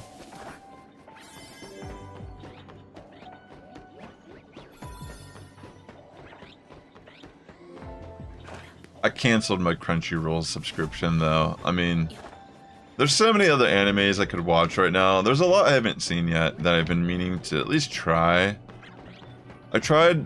I watched the first episode of My Hero Academia, and I don't know if I'm gonna be able to watch any more of it.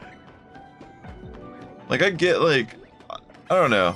Sometimes it takes a couple episodes, but I just wasn't really feeling it.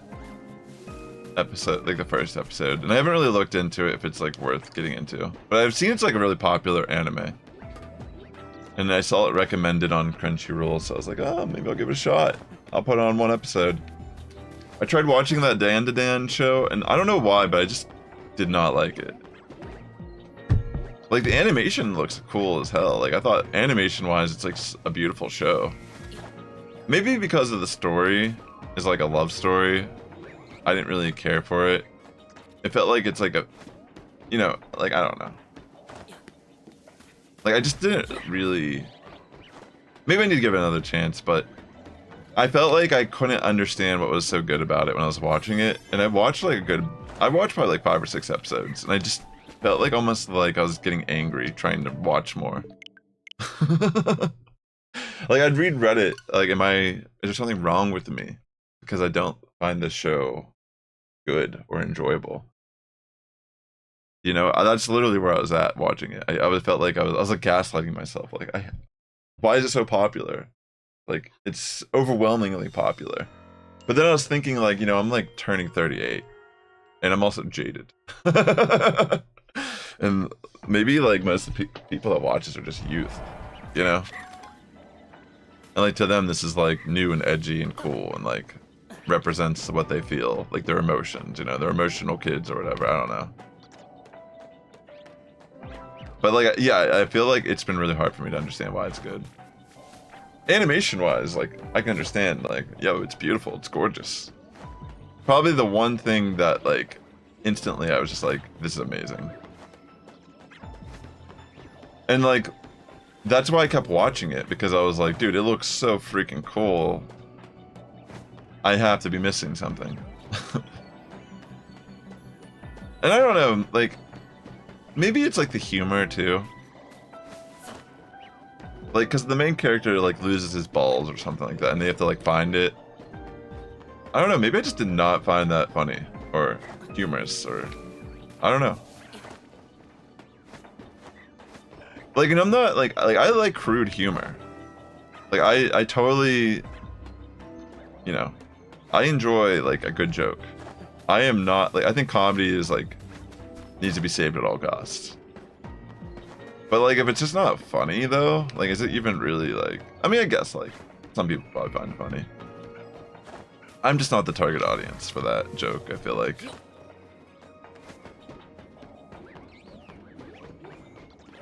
I have wanted to try to watch Naruto, like just some of the like shows I've never watched, just to do it. Like, I don't think Naruto is going to be better than One Piece. Like, from what I understand, it's absolutely not. But I remember reading some of the manga when I was like in grade school. Back in the day, like, and I really enjoyed, you know, the premise. But I don't really know. I don't know.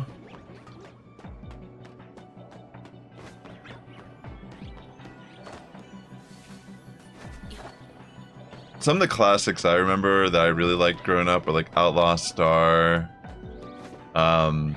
Trigun is a really good one. I think they actually have new Trigun. I haven't really looked into it, but I think I've seen like, maybe they did like a reboot. Berserk, man. Oh my god. Dude, the Berserk anime back in the day. Hey Mary Phillips, welcome to stream. Just doing my Latias shiny hunt currently. Alright, let me reset that.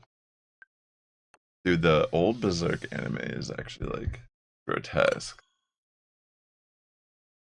Berserk is pretty interesting. I tried reading some of the manga because I thought the inking itself is like really impressive, like really gorgeous panels. It's like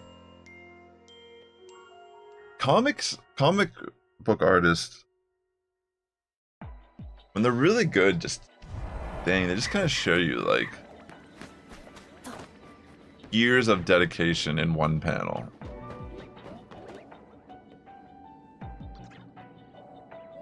Is this my favorite game I'm playing right now? That's a great question, actually. Honestly, I feel like I'm kind of past the enjoyment aspect of the game. Like, not to sound like I'm not enjoying the shiny hunt, but I feel like I'm mainly playing right now to just get some of the shinies I wanted to hunt. So I'm enjoying doing the shiny hunts, but I don't particularly view that. I almost look at it as like an obligation or goal that I made to get these shiny legendaries. But I'm more, I guess I'm like, yeah, I feel like I'm in between games, if that makes sense. Like, I feel like I'm waiting for something to fill what I really want to be playing. Because I have enjoyed playing this game. But I feel like off stream, I mainly play to get more berries to do the shiny hunts. Like, I've caught Terrakion and Cobalion so far. But, you know, maybe it reveals something about the endgame content for this game. Is that it feels very repetitious and grindy. Because outside of even just, like, the shiny hunt aspect of it, like, yeah, that's gonna take some time if I'm shiny hunting. But even getting the special scans that you want aren't guaranteed. I haven't even gotten any of the other mythical Pokemon yet. I found Meloetta, but I failed that hunt so I have to do it again. So even after I do these, I still technically have to grind to get Volcanion, you know, Zeraora and all that, which isn't particularly fun as a playback loop, but having them would be fun, right? But at the same time, it might not matter here soon. They're probably going to add home capabilities here to Pokemon ZA. But I mean, Zeraora I don't have. I'm pretty sure I didn't do that yet, and I don't have the Mega Stone. So. But yeah, I think I feel like if there was a new main series Pokemon game that came out, that would become my new favorite game. Or Pokemon Coliseum. Because outside of this, I've mainly been playing Hearthstone and Pokemon Go casually. Like, legitimately, I've probably played more of that this week than this game. I don't really stream Hearthstone a lot on my channel. But I don't know, I just find it really fun to play. Like, I really enjoy card games, especially the digital ones, just because of how wacky they can be. Alright. What about you? What's your favorite game that you're playing right now, Mary?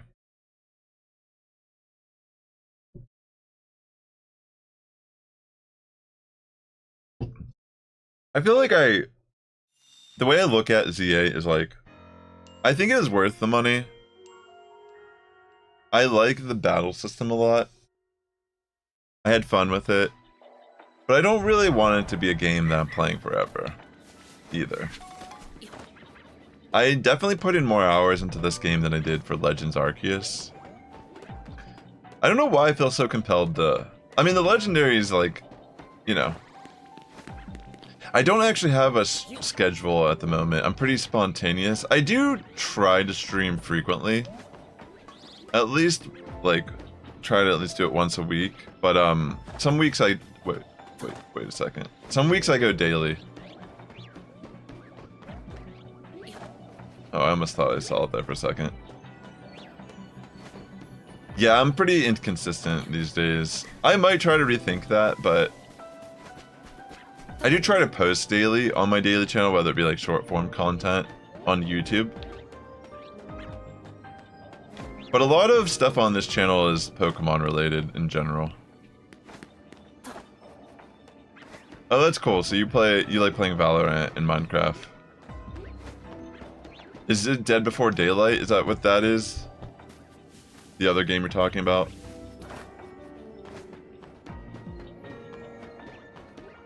I have considered down the line maybe doing more variety on my channel. Because I have some people who have asked me about doing some other games. But right now I'm kind of like... My consistency will improve probably later this year, more in the summertime. I gotta get like a new setup going, and I really won't have a permanent place to do that until like later this summer.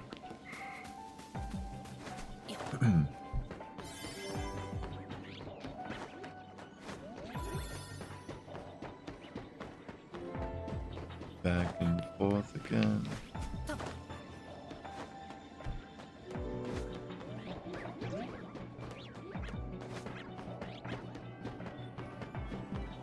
Let's go.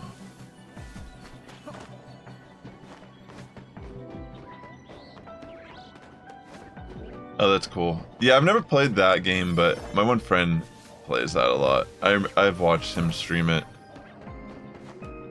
Why Not is his name. His community loves that game. How long have I been streaming on YouTube in general? Let me think about that. I think on YouTube a couple of years. I'm trying to think. What were some of my first streams on this channel? I think I did. I feel like Scarlet Violet, whenever that came out, was around the time I started streaming on this channel actively. So maybe, I'm trying to think, how many years has it been? Like 2022 maybe? Is that when it came out? But I mean, it wasn't like, it's all, like I said, it's kind of just like spontaneous. I try to post helpful guides for certain games, like in Scarlet and Violet I would post a lot of the raid guides. There's a lot of like shiny hunting streams I'll do also on this channel. I think it's probably the bulk of what I do on the channel. Try to give some advice on aspects of the game and pursue my own shiny hunts.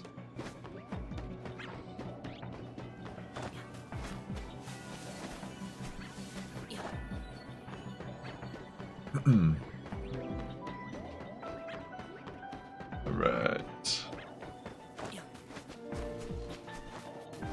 No luck yet on Latias. Every time I see Latias, I almost want to say Latina. I remember there was like a spell check for Latias and Latios, where it was like Latina and Latinos.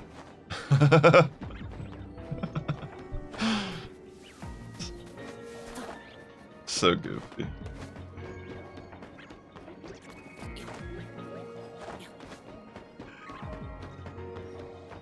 Okay.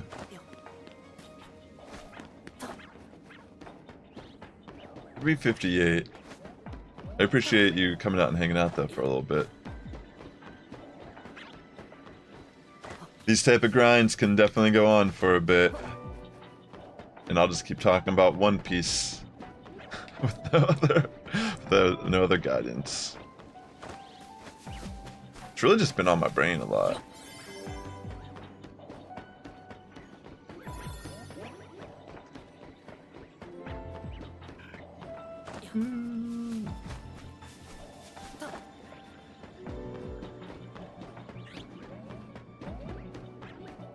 One piece at a time.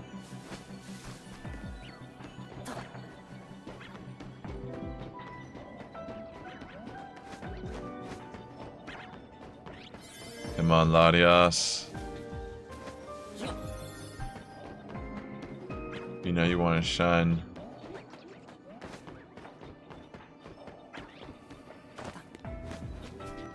Oh no!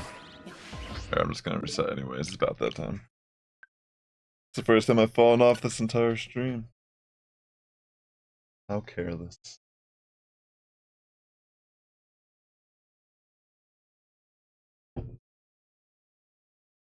I am excited for Pokemon Day on Friday. What kind of news will they tell us? I mean, the fact that they already announced Fire Red, Leaf Green ports. I don't understand why. Like, why not? Like, you'd think they would just wait a week at this point, but it feels like maybe their hand was forced or something. Like, maybe the leaks made them wanna. But like, normally that would never. Like, I feel like no matter how accurate leaks have been in the past, it's never forced Pokemon's hand to release content early. I don't know. Like, obviously they're going to talk about probably their new release, Poketopia, whatever it's called. Which I've seen reviews that it's good. Yeah, right. Look at this compelling gameplay. I just wonder what type. I mean, they're gonna probably just announce some stuff for every event. Every game. Like, TCG Pocket, I think, has a new set coming out. Pokemon Go has Kalos tour going on. They'll probably advertise that. I don't know what's going on in Pokemon Unite. I haven't played that in a while. So,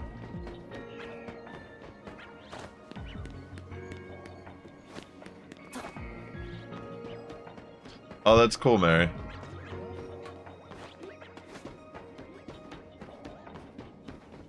That's really cool.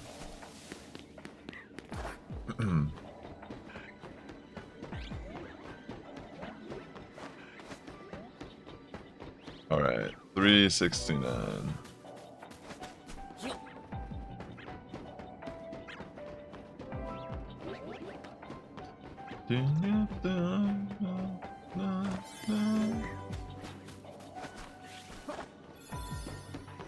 I mean, they probably are gonna announce some. If there's like a Switch 2 exclusive game, besides Poketopia, whatever it's called, maybe I'll consider getting a Switch 2.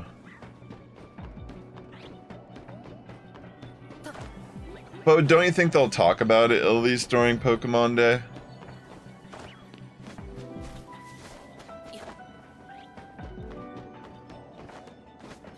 So you're saying that, let's see. They're doing a live direct today for it? I'll have to check that out.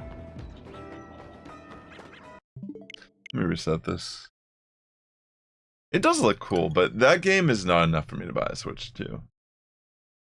I bet you my daughter would love that game.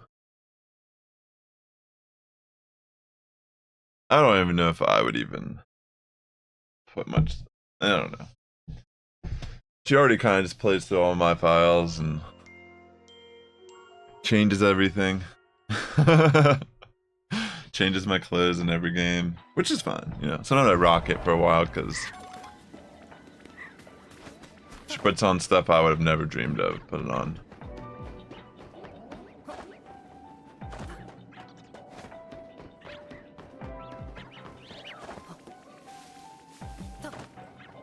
I don't know if any of you are fans of mobile app, like food, like using mobile apps for food. But my love of Taco Bell is that, you know, I've downloaded the app, okay? And they do this thing right now, every Tuesday, 5 p.m., well, 2 p.m. Pacific time. If you log on the app exactly at that time on Tuesday, you can get a code to get like a item reduced down to $1, like a special menu item. It's an amazing deal, honestly. I think it was like a chalupa last week for $1. I'm like, dude, that's like an amazing deal. Like, absolutely.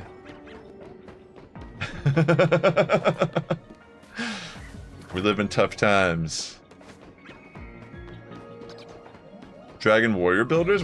Is that like wait, what's... Oh wait, I know what you're talking about. I've never played that. The only Dragon Warrior game I've ever really played was Dragon Warrior Monsters on the Game Boy Color back in the day. Where you kind of breed and make variations of like the different monsters.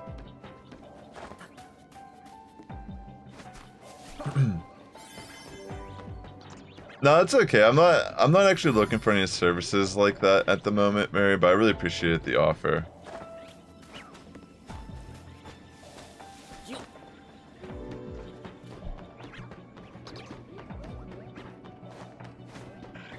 You were making me think of Monster Rancher on the PlayStation. Man, that is so old. There was this game on the PlayStation where you could put other CDs into it and there would be monsters on those. Like, you could find random discs like around your house and put it onto your PlayStation and potentially get like golems or... I don't know. There was a cartoon that was released with it, Monster Rancher. I don't know if it was anything outside of that. I don't know if it was a show or a game first.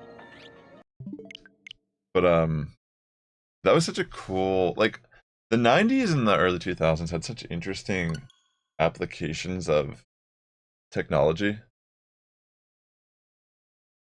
Dragon Warrior Monster, I actually still have that game. I have my Game Boy Color version of it, and I have a way I could play it. I still have my original file on it. I could make a backup of it. You know, save it on my hard drive on my computer. I should do a playthrough of Dragon Warrior Monster. Like, I haven't played it in so long. I remember loving it as a kid. Like, the monster collector games, like, those were like my appeal as a kid, I feel like. Pokemon just kind of always tend to be like the superior growing up. But I mean, even like the digital virtual pets, those were huge when I was a kid. Like Tamagotchis, Gigapets, Digimon, like I think the Digimon were originally actual toys before they were like a cartoon. Dude, the metal slimes. You gotta get the Metal King slime. That was like the OP one, if I remember correctly. No, there was like elemental ones too. Weren't there like wasn't there like a sun slime or something? Or like a medallion slime or something like that.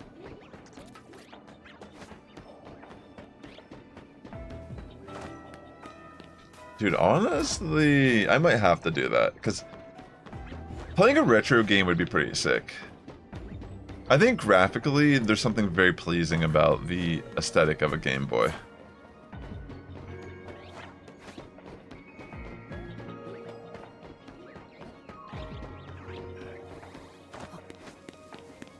Again, thanks for everyone who's hanging out and supporting the stream just by chilling, lurking. It means a lot to me, and I hope you're just having a great day so far. And a good week. I've been kind of tunnel visioned. I've covered a lot of ground here today. Where am I, like 386? Oops. I don't know if I'm like 100% accurate with the counts. I'm probably off by 1 or 2, give or take, but close enough, right?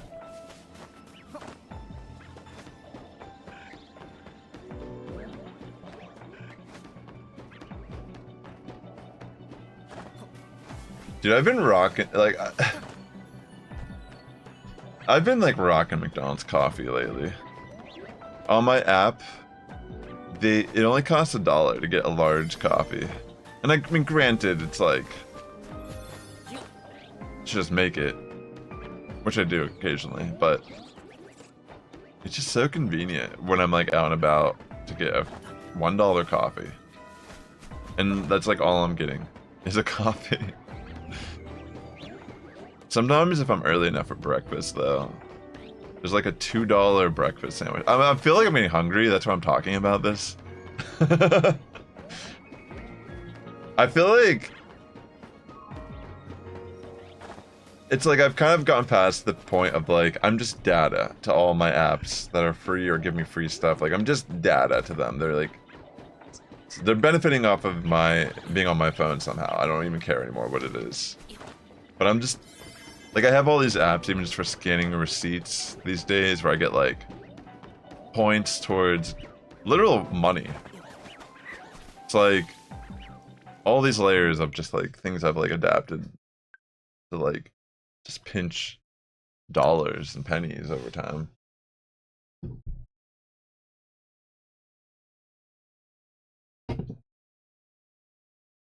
There's like a few different types of like apps that you can scan receipts that you've, you know, bought stuff with. Like you can scan the same receipt on like 5 different apps, for example.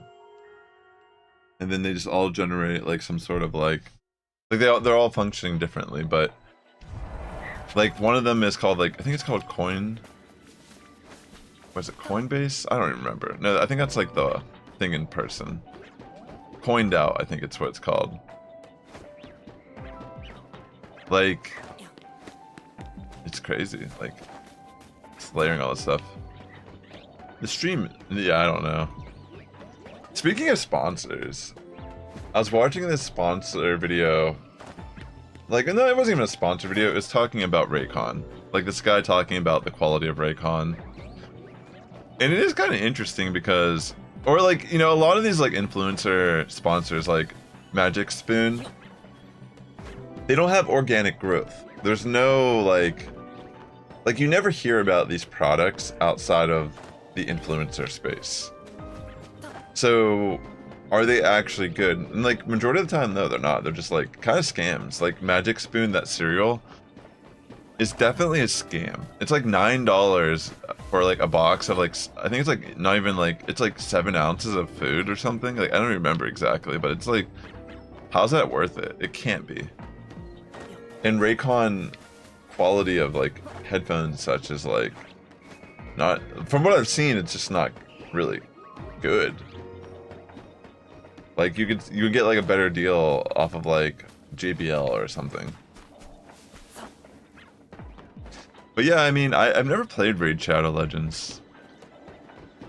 But I actually wonder, like, has anyone ever really played that game and just enjoyed it?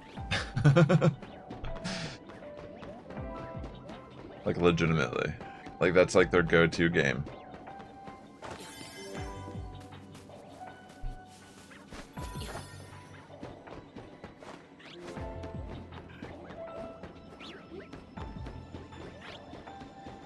Like, they got their hero through their promo code one day years ago, and now they're just like thousands of dollars invested in Raid Shadow Legends. Why did it not show up?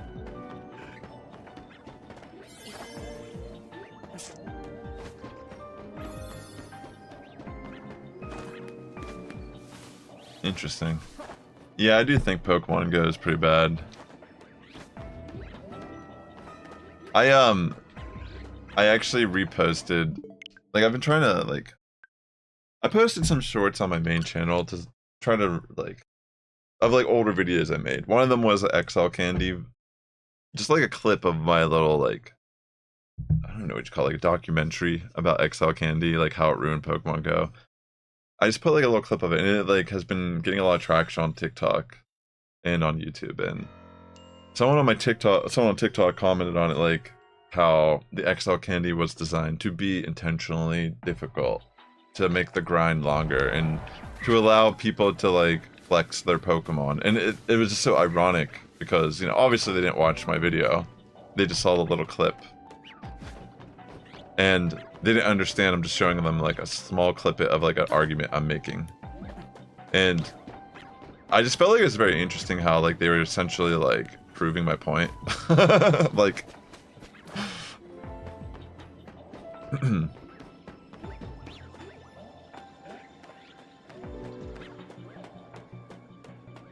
even in Pokemon Go, I haven't even looked today. I did play a little bit this morning, but just fairly casual. I didn't look at any of the, I normally don't buy anything, so I don't really look at stuff like that too closely. But yeah, like, whenever they introduced XL Candy, the problem with XL Candy is it's a resource they introduced that essentially just created an artificial grind. And they made the resource, like, extremely rare and, like, not even guaranteed. Like, even, like, for, like, Mew back in the day, I remember if you wanted to max your your Mew to level 40, it was so easy to do it, even though it was hard to get Mew candy, because you just used rare candies, and rare candies were extremely accessible. But then they decided to add this, like, layer of candy that was like, oh, grind even more, and it's not even guaranteed. And it's like, you can't even get it until a certain level, and then it's like, the only way to get it is to have XL Candy, or whatever the, you know, like the item, and that's also super rare to get. It's not as common as regular rare candies. You know what I'm saying? It's like, it's some of the dumbest implementation of a system that I've ever seen in a video game. And it completely changed the game, because there's so many Pokemon that are trapped behind, like, you know, if you play competitive Pokemon seriously, every single league is affected by XL Pokemon. And a lot of them, like Galarian Corphish, or Corsola, excuse me. Like that, for example, is, you know, if you want that, you're gonna have to, like, hatch eggs, etc. And it's like, if you want to do it in a way that isn't just blatantly cheating or spending a lot of money, it's gonna take you forever. You might not ever actually reach your goal. The incentive is to pay to skip the time of the grind. Or, you know, in the case of, like, even, like, raids, you're grinding a raid over and over when you already grinded that raid over and over. Like, say a legendary Pokemon like Mewtwo. You probably already grinded for a hundo, then it got released as a shiny years later, so you did a bunch of raids for the shiny, then the shundo, and then now there's like the incentive, now there's XL candy, so now you gotta do it all over again. Like, it's just, I mean, granted, it's like one thing if you've been playing since the implementation of XL candy. I think it doesn't even really change the argument too much. It's just like a resource that only exists purely to, again, play into the whale culture of mobile gaming.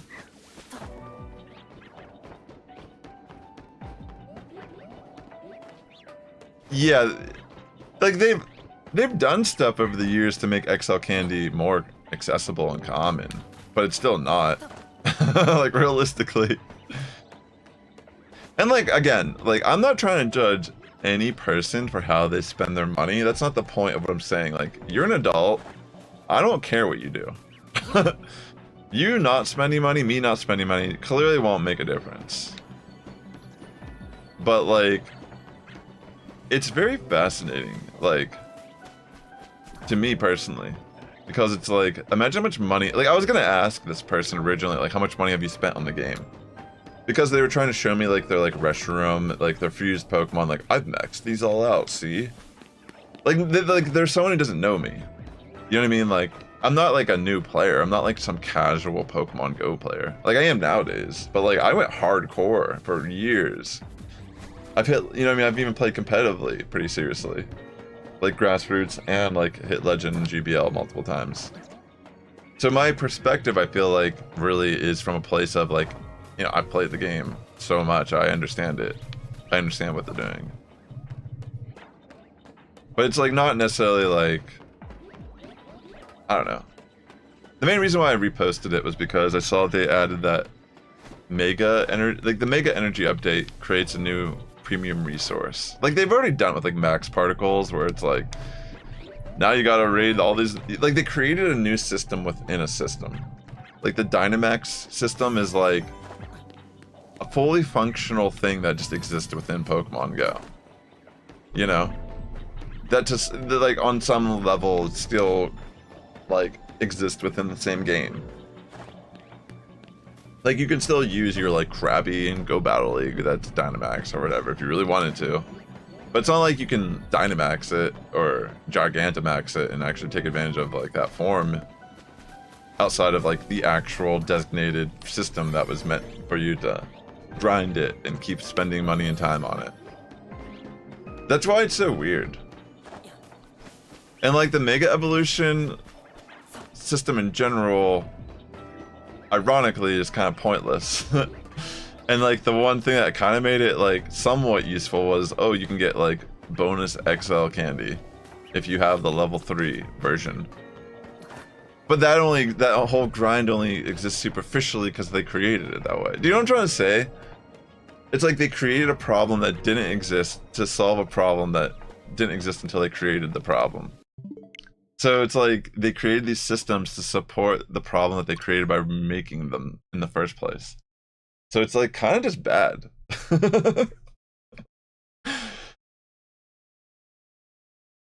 Yeah. Spend money how you want, for sure. Like, I bought the Kalos ticket for this weekend, and I think the last time I spent money, I spent a little bit during, I think, Xernetis? Not Xernetis, Eternatus. I don't remember what I spent money on. I think I bought, like, $1, or, like, I bought, like, a pack of remote raid passes or something. Or, like, I spent enough money to make sure I had enough gold to get just, like, the bare minimum. But, like, I haven't really spent money in such a long time. And for me, the appeal, it's not even necessarily getting a bunch of shinies during the event. I just want to get the shiny Diancie because that's the only legit way I'll get one for my main series games. And that's really, to me, like, for something as rare as that mythical shiny, $10 is actually worth it. Like, granted, I'm gonna have to grind through the story as well, but even if I don't finish it, the research over the weekend, I'll still have it so I can finish it eventually, and then I'll just get my Diancie and transfer it to Pokemon Home after. That's pretty much my whole appeal to it. I have been playing a little bit more lately of Go.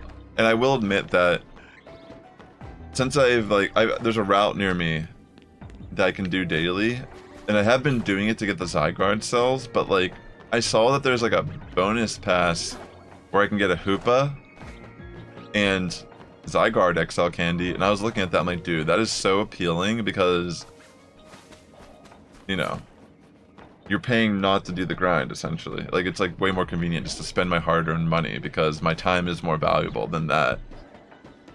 But then I'm like, dude, I don't even care about getting perfect form Zygarde, really. Like, I know I'm doing the routes, but it's like, I don't think I'm ever going to be in a position where, like, I max it out to level 50. So why do I even care about getting to XL? And, like, getting Hoopa, I honestly don't really care about having my Pokedex complete and go anymore. Like, maybe in the past I would have cared. But I've pretty much transferred most of my shinies out of the game. Shiny Mew, for example, is in Pokemon Home. Actually, I think it's in Pokemon Diamond right now. But my same point, it's not in Go anymore. I transferred it out.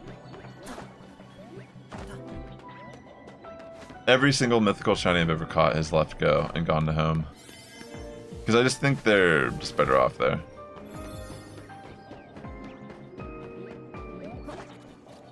What do you mean, spending money on what?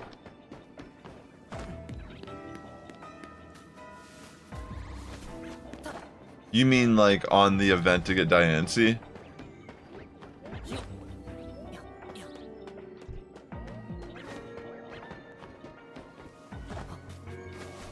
Alright, this will be my last check.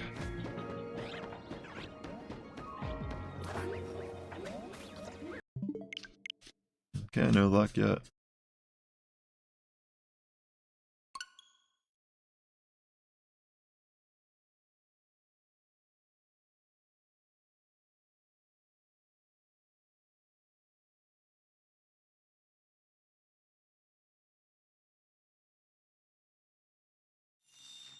Yo, what's up, Ada? Great to see you. Hope you're doing well. Hope all is well.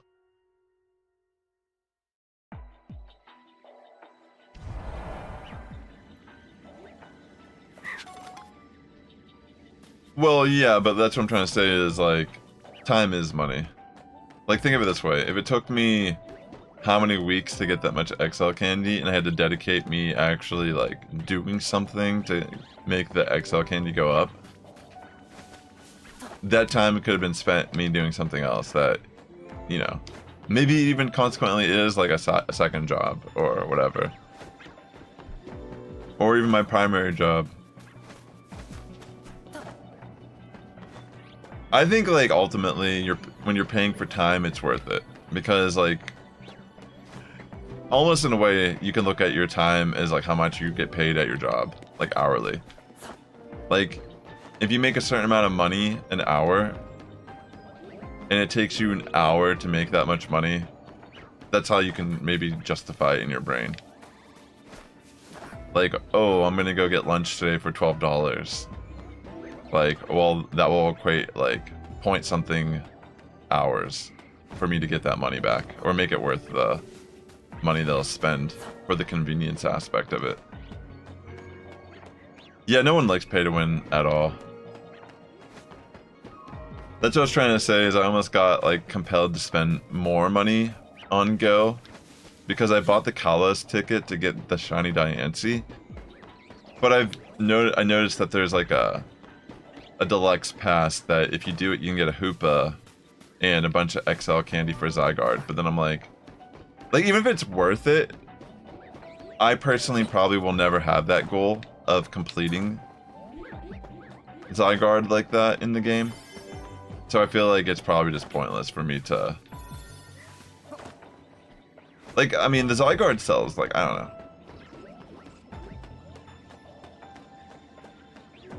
Yeah, see, there you go. Like, for a month of playing Final Fantasy XIV. See, I feel like that. I don't know. That's how I usually think about stuff when I'm like buying something. I usually try. I feel like that's just how I interpret it in my brain. Is like, if I'm gonna spend this money, how much money did I earn today already?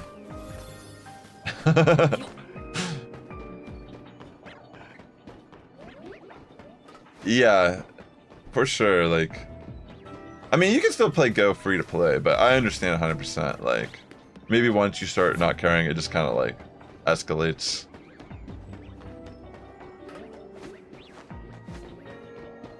You could have a whole month. Let me reset. Good old Final Fantasy 14.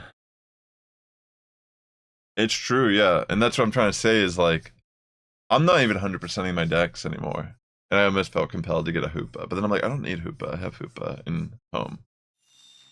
And it's like, I'm not like a completionist. I don't want to give in to my like brain that wants me to like collect every little nook and cranny. Like when I miss events,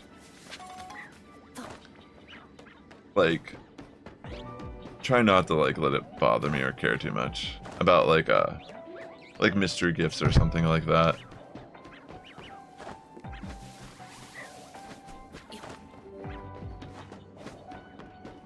Where did you go, my friends? Thank you for swinging by. Mama, check the Latias. Latias. Where did you go? You know what? Speaking of, I think it's like an unhealthy realism is to like think you're gonna come 100% something, unless it's like intended to do it. Most things are just like they're like carrots on a stick.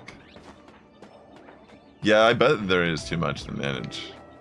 I mean, there's a whole job in Final Fantasy 14 that's like a side quest. You know, it's like you don't even have to do it, but it's there if you want to do it.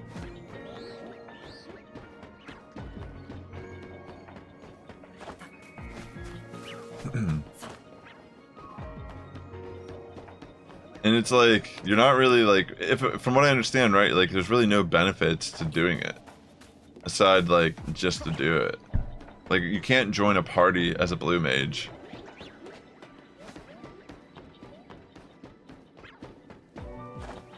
It's just like a way to get dopamine, you know? That's why these systems work so well on people.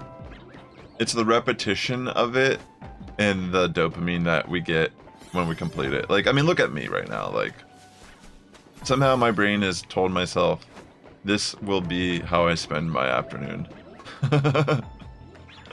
I will run back and forth until the thing generates. But like, can you only play Blue Mage in like forms of the story that aren't like I don't know how to explain it, like they don't count.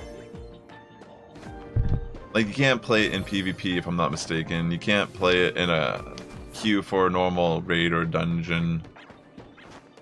Like you'd have to go in on your own terms with a party.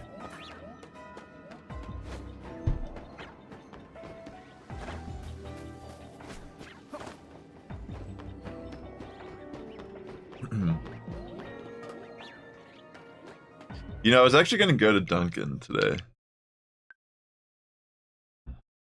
I noticed it too late. I already got my coffee at McDonald's when I was out, and I saw that they had this deal that if you buy a drink for over $2, they'll give you 10 of those like donut holes for free. I was like, no way, dude. And that's like pretty much how much their coffee costs, like $2 something. Which is why I don't normally go there anymore, because it's like, dude, $1 coffee at McDonald's. I plan on going there tomorrow morning. Because I saw it's still going on. I mean, I just want the donut holes. Yeah, that's like a deal.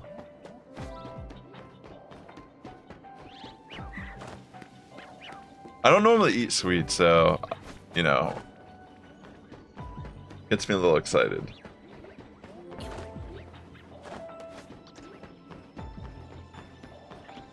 Yeah, I feel like that's like what Dunkin's good for. I mean, the coffee's not bad or anything. I just feel like if I had to pick between Starbucks and Dunkin', I'd say Dunkin'.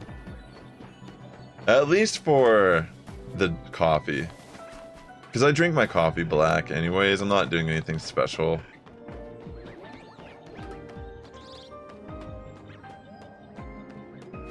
Yeah, I don't know. It's such a weird phenomenon with Dunkin', where the food has like a metallic taste to it. I actually saw something. I don't know how much truth it is. It was like a TikTok. Again, I don't know. I didn't look into it. Apparently there's like a class action lawsuit going on with Starbucks because there's like chemicals in their drinks. But I don't really know. Could be fake news. I have no clue. Yeah. I mean, the thing is, like, if I'm drinking coffee like that anyways, like, that's why I've been going to McDonald's, because it's like $1.06. That's with taxes. Just get a large coffee. And honestly, that's not even like that bad. Like, it's like one thing if I'm spending $5 a day on coffee to get it out, but like $1.06 a day is like pretty reasonable in today's world. Yeah, I mean, that's true. I mean, the fact is, like, the cups even that are used for takeout coffee are not really the best. I mean, I saw a study saying that the stuff that lines the cups is actually, like, bad for you. I mean, I just feel like everything is bad for us. Apparently, most of us have, like, a small amount of plastic just in our systems at this point, just for existing in today's world. Yeah, it's like wax paper. I mean, I don't know. I'm not really too concerned about it. I mean, in a different era, I wouldn't have even made it past 18. So, in fact, I'm like 20 years past that. And probably one of the most amazing times to have existed in the world. Like, I cannot fathom how lucky it is growing up in the 80s, 90s, early 2000s in America. Like, peak civilization.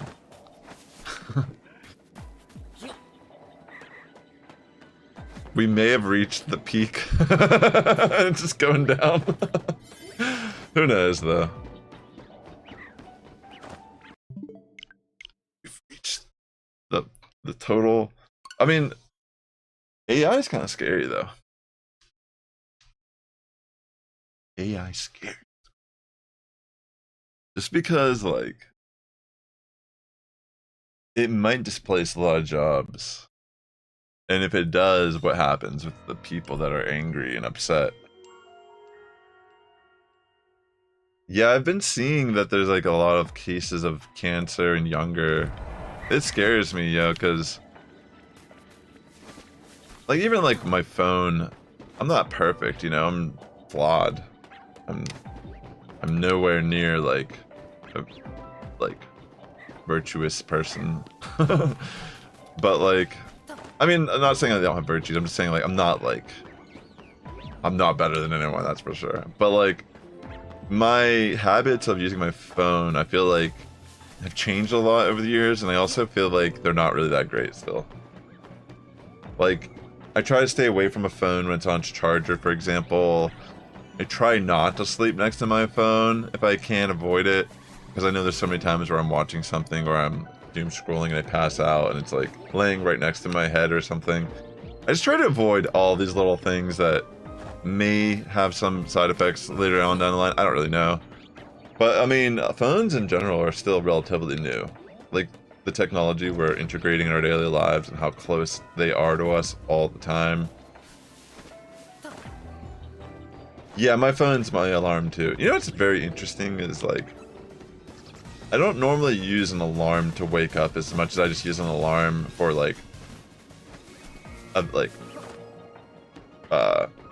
pre-existing obligations I have. Like, if I'm awake, I feel like I need an alarm more than when I'm asleep, because my body, like, I just tend to like routinely wake up around the same time every day. I've been pretty lucky with my internal clock. It's not perfect. I mean, I've definitely slept in. But yeah. Yeah, I bet, like, food probably is a bigger problem. And, you know, like, I wonder too, I was like talking about this with my buddy over the weekend after figure drawing. We were just like grabbing a bite to eat, just chatting about food, and how, like, You know, a lot of animals in the animal kingdom can actually survive for long periods of time without eating food. I mean, because like realistically, you're not guaranteed a meal every day in the wild. And even humans, our bodies are designed for in the same way. I mean, the idea of fasting, why people fast consciously, is because it actually... Oh! Oh! I found it! Dude, I found it! Let's freaking go! 471. Well, I'll talk about this in a second. Oh my gosh.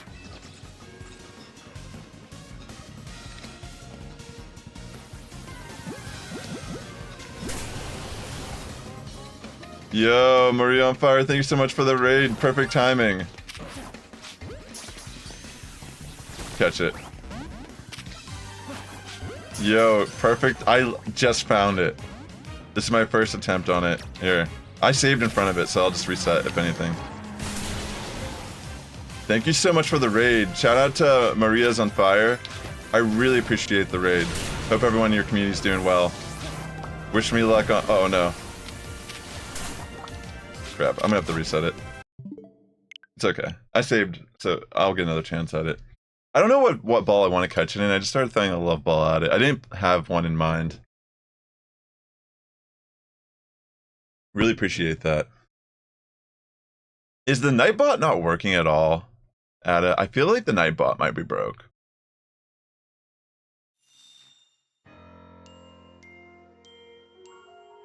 Yeah, Premier Ball for sure is a good choice. I don't know if I'll catch Premier Ball just because I just want to try one of the apricot balls, I think.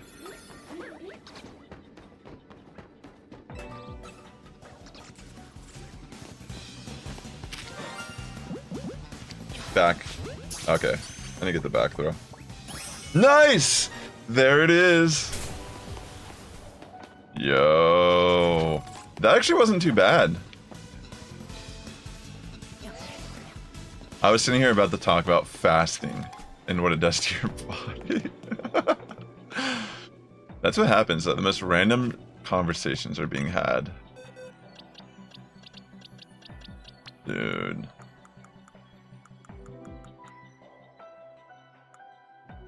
Hey, Maria's. I guess I'll see here in a second. I wasn't expecting to catch it like that, I guess. Let me see. Where will I put this for now? Where did I put my other shiny legendary? Oh, I put it over here. Let me bring it out just for a second. Oh my gosh. Dude. I'm so happy I got it. 471, that's pretty shabby. Let's go.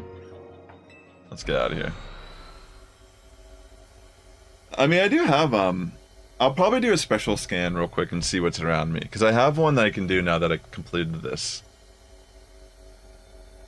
I need to give my Latias a nickname. Thanks again for that raid, Maria's on fire. That was crazy timing. Right as you raided me. I was like running up to this the first time. Yeah, I think I meant to say it's not pretty shabby. I don't know. I can't speak, I'm just in awe. I normally just can't speak at all. I'm trying to think. What would be an appropriate name?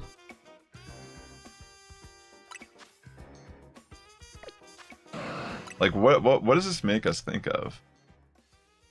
Other than that meme. It's just like such a funny meme.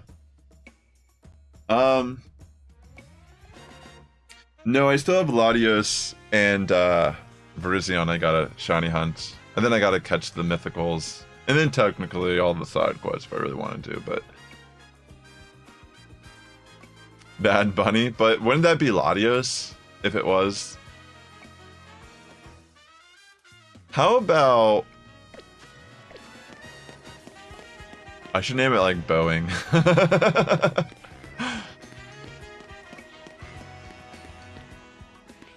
Name it Cardi B. Why Cardi B? What? I don't even understand. Oh my gosh, Spirit Airlines. Dude, that's actually pretty funny. I'll name... Wait, what's yellow though? Are there any airlines that are yellow? Because Latias could be like Frontier.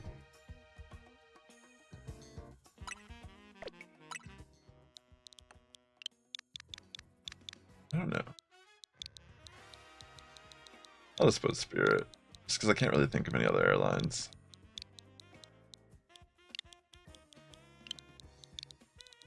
Alright. Spirit Air. There we go. I don't know. Wait, actually Spirit is yellow. Isn't it? I just realized, isn't Spirit yellow? It's been a while since I've taken that airline. Dude, I'm pretty sure it is yellow, actually. Dude, that was like perfect. Good call. I've never even heard of Airbus. What is that? Oh my gosh, that was a good call, Ada. Yeah, Spirit is yellow. Dude, that was perfect. I've never heard of Airbus. Maybe that's like local to like Portland or something. I have no idea. Alright, GG's. Got my Spirit Airlines ticket. Pretty happy about that. So I'm gonna do another scan here in a second. Oh, it's a model of plane. Okay. I see what you're saying. I'm gonna make it daytime real quick. I don't like doing the scans at night because I'm superstitious and I think if you do a scan at night, then you'll get a battle zone. I don't know if there's any truth to that. But I'm just gonna believe there's truth to it. I'm gonna go see what Philip has for me. Come on, Philip. Let's go. Oh, let's go to the Ross Syndicate. You know, and to the Ross Syndicate you go. Here, I'm gonna take off the encounters. Don't need it anymore. Alright, let me see what type of scan I get. If I get a mythical Pokemon, I might just catch it. If it's like a group of Pokemon or species. I don't know. I do have a Sparkling Power 3 Grass with Alpha Power 1. So if I did by chance get like a Grass starter one, that would be a cool one to shiny hunt in. Alright, let's see what the scan is.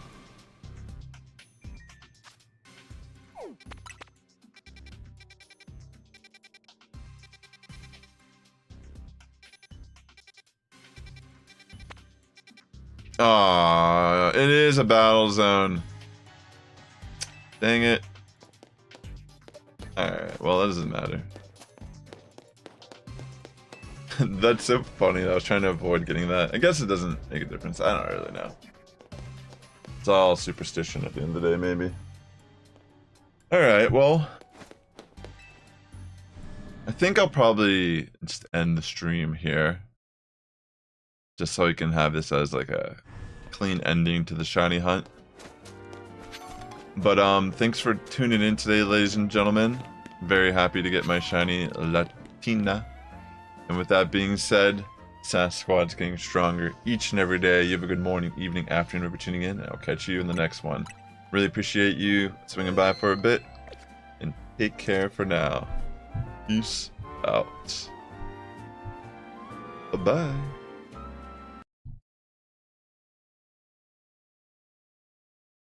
Oh yeah, the direct. I'll check it out. Sounds good. Bye.